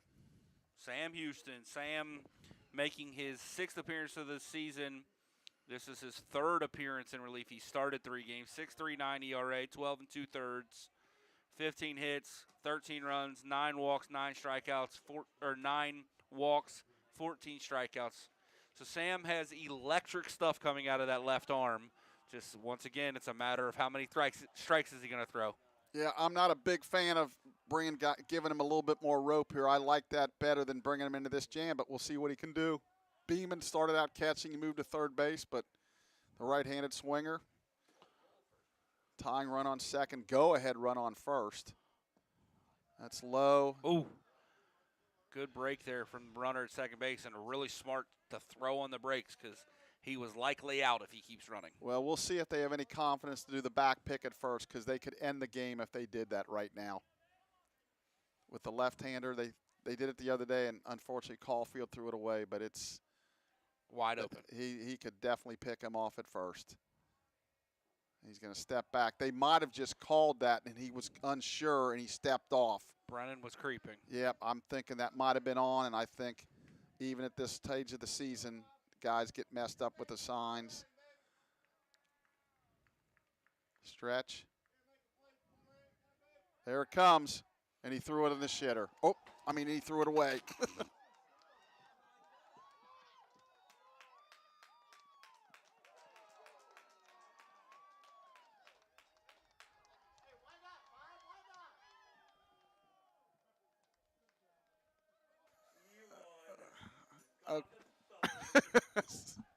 Sorry about that, folks. Made a mistake. He threw it away. That's a tie game. That'll be an E1 throwing on a failed pickoff. And my partner, Blake Watson, is on the ground laughing so hard. Again, I apologize for that. It just was one of those things that now it's a tie ball game. 1 ball, no strikes. There's a strike called. So the Lions, if they're going to win this, are going to have to score a run in the bottom of the ninth. He's finally getting up. He's laughing so hard, I think he's got tears in his eyes. So, yep, that's my bad. He absolutely threw it away. They had a shot. There's a good pitch, just missed down and in. 2 balls, 1 strike. So, again, when you're running those plays, you throw to the base. And then he just balked in a run, and we're now behind. So, Coach Newman is confused. He wants to have a conversation. And I don't know if the Lions work on this when they run those plays, but when you throw to first on that, you're throwing to the base. You're not throwing to Brennan on the run. You know, you're not trying to, because if you do that, you're going to throw it away. You throw it to the base, and he is like a wide receiver. He's going to get to the base. So he's asking for an explanation. And it looks like the Lions potentially could snatch defeat from the jaws of victory. So a 6-run ninth by Asbury. They've taken the lead.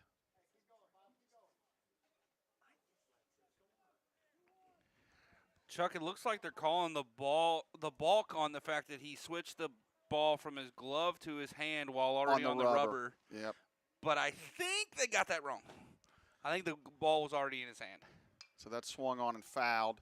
2 balls, 2 strikes. So, I don't think 15 minutes ago anybody in this press box would have thought this would happen, but it has. And the Lions have coughed up a big lead and now trail it 9-8. Yeah, we talked about it in I think it was the 8th, where we talked about how 4-run leads disappear in a hurry. And this is a 5-run lead that is now a 1-run deficit. Swung on and hit foul. Sanders over to make Good the running catch. But the damage is done. They score 6 in the 9th. We go to the bottom of the 9th. Asbury 9, Mount St. Joe 8 on the MSJ Sports Network.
All right, we're back for the bottom of the ninth. New pitcher for Asbury, Blake.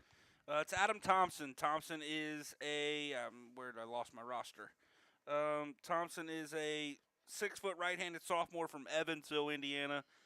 Checks in 12.86 ERA. This is his 7th appearance in 7 innings pitched, 12 hits, 11 runs, 10 of those earned, 5 walks, and 7 strikeouts. Opponents hitting .400 on the year. Well, again, it seems like a good matchup for the Lions, but, really the whole game, we've been held to 7 hits by their pitching staff. So we've had some timely hitting. So we need to get a run at least to keep this thing going. Jake Sanders will lead it off. Jake Sanders and followed by Brennan Martin. Yeah, a couple guys that are very capable of tying this game with one swing. Big thing for Sanders if it is to find a way to get on base with Brennan is the go-ahead run. Pitch that swung on and grounded a second. One pitch, one out. out. One out, yep. So that'll bring up Brennan. This would be a heartbreaker. This would be tough to swallow. Yes, it would. Go into the 9th with a 5-run lead, Chuck. Cole Kerrigan has yet to give up an earned run, and he didn't give up a hard-hit ball other than maybe the one down the left field line, which wasn't hit great. It was hit good, but it wasn't hit great. And you're in the 9th trailing. That pitch is high to Brennan. Ball 1 ball, no strikes. Brennan's having some words with Larry Van Wert, the umpire. Oh, he called that a strike. He called that a strike. Oh, okay. That's why Brennan's having some words. That ball's down. 1 ball, 1 strike. On deck, it looks like Andrew Clements is going to pinch hit. And Sean Moore's spot because A.J. Meyer ran for Sean Moore.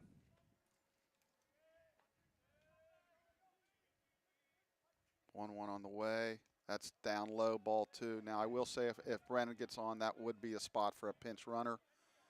But the question is if you can't hit Clements in that spot, if he's going to go in and play defensively, because he can't go in as the DH and then go to a position, correct? He can. You would just lose the DH. That swung on and drilled foul down the right field line. So the Lions would no longer have a DH. So whoever would end up pitching. You'd have to pitch they would hit have every time, yeah. Yeah, or let the pitcher hit. So that would be Houston's spot, theoretically. But the Lions have some work to do. That ball was smoked but hit foul. 1 ball, 2 strikes. So the pitcher would go into Brennan's spot then, right? Not the DH spot, technically. Correct. That's what I thought. Because the DH would come into the game. 2-2. That's way outside. 3 balls, 2 strikes. So we'll have a payoff pitch here. Brennan looking to tie this game with 1 swing. Hit his 2nd home run of the night. That'd be huge, Chuck. Well, if he hits it, jump in.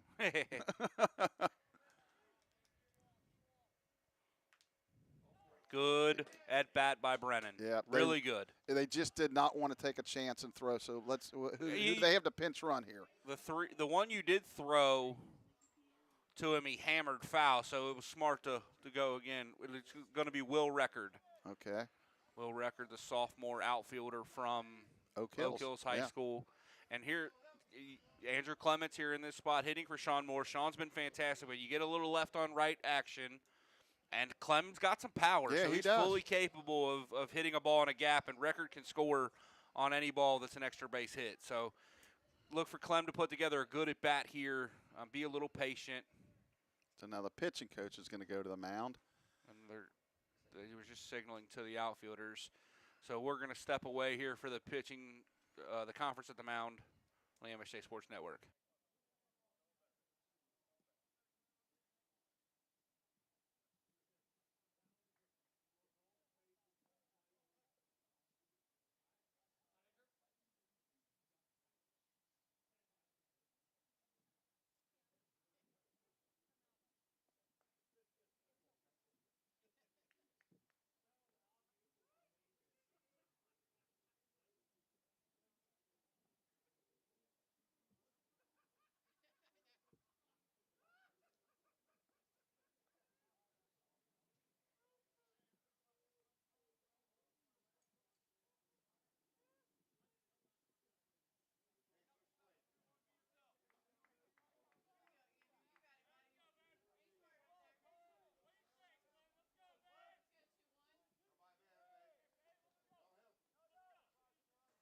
All right, so Chuck, as we said, Andrew Clements on here to hit in the spot that was originally occupied by Sean Moore. A.J. Meyer pinch ran for Sean. I believe that was in the 8th.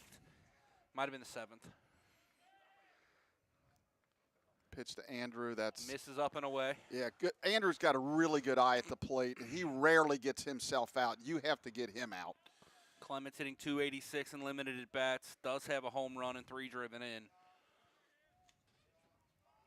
Balk. That's a balk. Yeah, he Good did not call. pause. Yep. We've been talking about it all game. Yep. They've been really close, both sides, and now we've had 2 balks here in the 9th inning.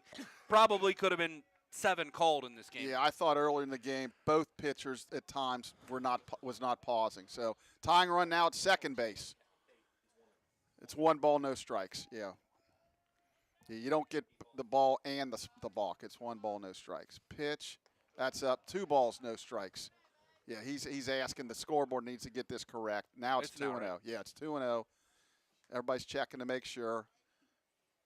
Coach Newman's asking, but it's 2 balls, no strikes. You don't get the pitch and the balk call. Yeah, it's a dead ball. Yeah. As soon as he balks, the play's over. Well, actually, it's not. If you hit it, Oh, yeah, you're allowed to hit yeah, it. you're allowed to hit it, and a home run would win it. But I know in most cases it's just killed. But if it's contact, just don't get picked off out there. Watch that inside move. Pitch, that's in the dirt, ball 3. And Ethan Mason has moved into the on-deck circle for the Lions. I like that.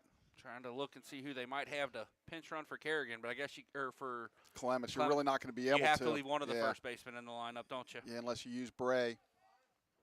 3-0, pitch, that's ball 4. And again, that's Andrew always gives you a good at bat there, good eye. You know, let's face it, the reason Andrew's not playing more is just Brennan's just been really an offensive force. Yeah, Clements was a guy they were very excited about when he got here. Struggled a little bit in his freshman year, and then Brennan transfers in, and it's been fantastic. So Mr. Coach Cervantes is going to go to the mound again, and he's wearing out a path. And he's going to make a move. All right, we'll step away here on the MSJ Sports Network.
All right, Blake, we got a few changes here. Let us know what's going on. So running at first base for Andrew Clements is left-handed relief pitcher, now I guess technically starter, Ryan Caulfield, who can really run. And on the mound for Asbury is Brady Robeson with an 8.31 ERA and 8 appearances. And Ethan Mason pinch hitting. Oh, I forgot that part. Yep, so that's a ball inside. It looked actually pretty good right there, but he called it a ball. So Ethan pinch hitting, kind of getting the day off, but let's get him up here with a chance to tie this thing up.